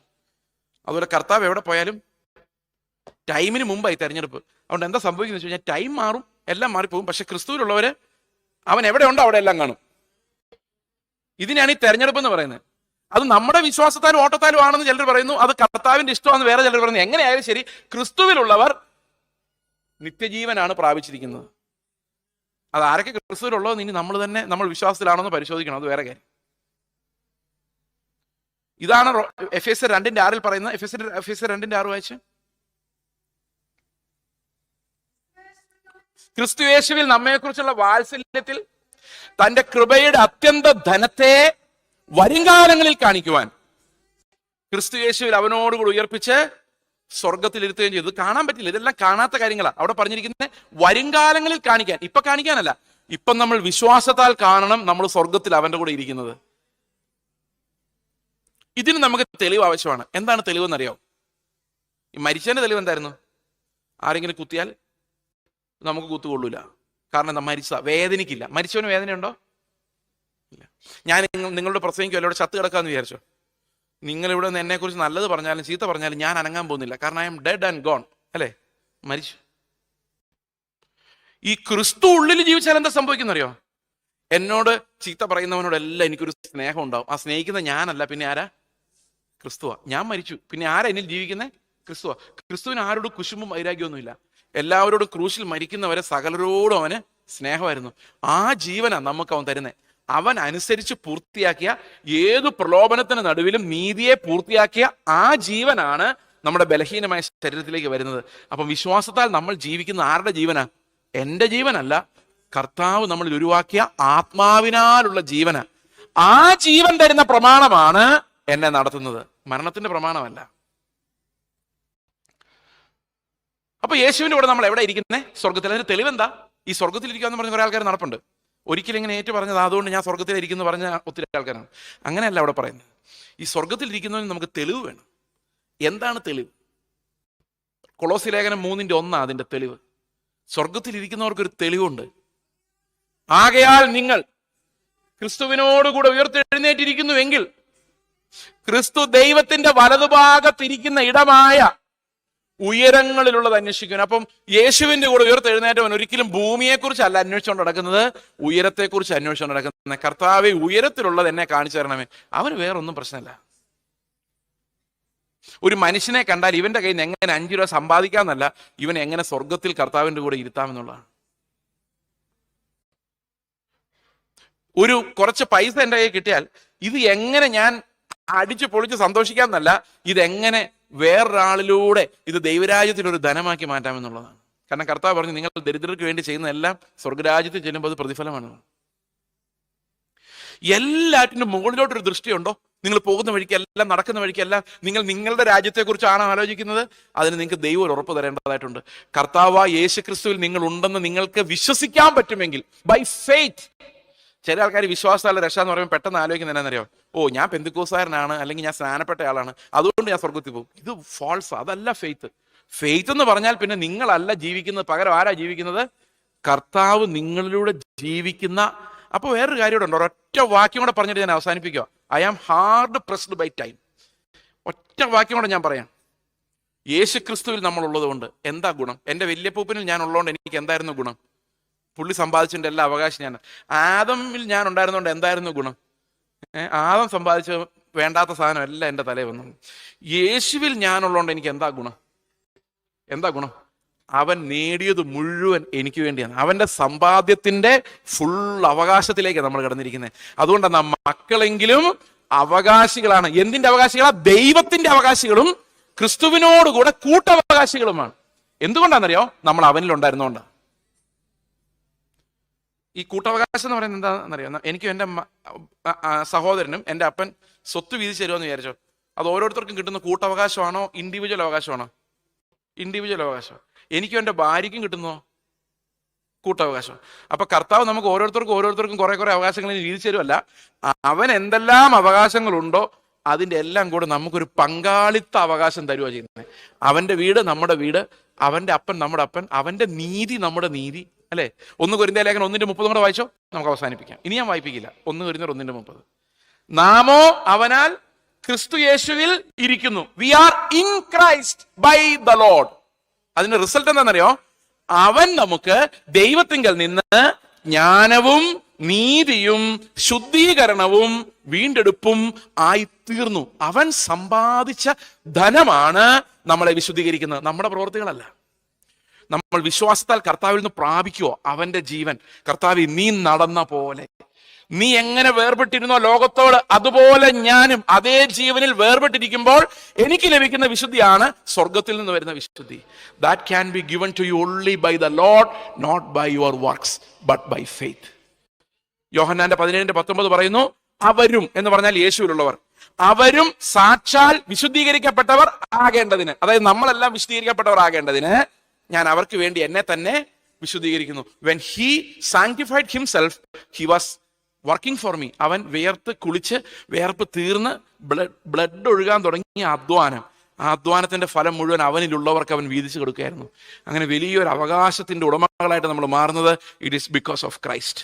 പ്രിയ സഹോദരങ്ങളെ, നമ്മൾ ഒഴുകിപ്പോകുന്നത് ഈ വിലയേറിയ കുഞ്ഞാടിൽ നിന്ന്, അവന്റെ രക്തത്തിൽ നിന്ന്, അവന്റെ വീണ്ടെടുപ്പിൽ നിന്ന്, അവന്റെ അവകാശങ്ങളിൽ നിന്ന്, അവന്റെ നീതിയിൽ നിന്ന്, അവന്റെ വിശുദ്ധിയിൽ നിന്ന് നമ്മുടെ സ്വയത്തിലേക്കും സ്വയപ്രവർത്തനങ്ങളിലേക്കും സ്വയനീതിയിലേക്കും പാപങ്ങളിലേക്കും അശുദ്ധമായ ഒരു വിശ്വാസത്തിലേക്കും പാപത്തെക്കുറിച്ചുള്ള ഒരു തെറ്റായ ബോധത്തിലേക്കും ഒഴുകി പോയിക്കൊണ്ടിരിക്കുകയാണ്. നമ്മൾ എത്ര ദൂരത്തിൽ ഒഴുകിയിട്ടുണ്ടോ നമുക്ക് മനസ്സിലാവില്ല.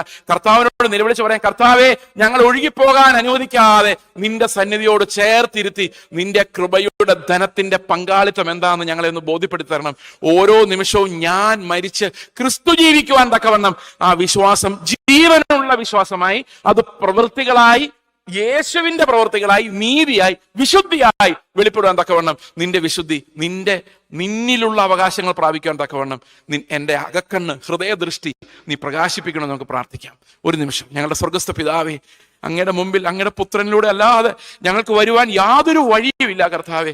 ആ പുത്രൻ ഞങ്ങൾക്കും അങ്ങയോടുമുള്ള ആ വേർപാടിന്റെ നടുച്ചുവർ ഇടിച്ചു കളഞ്ഞതിനായിട്ട് സ്തോത്രം.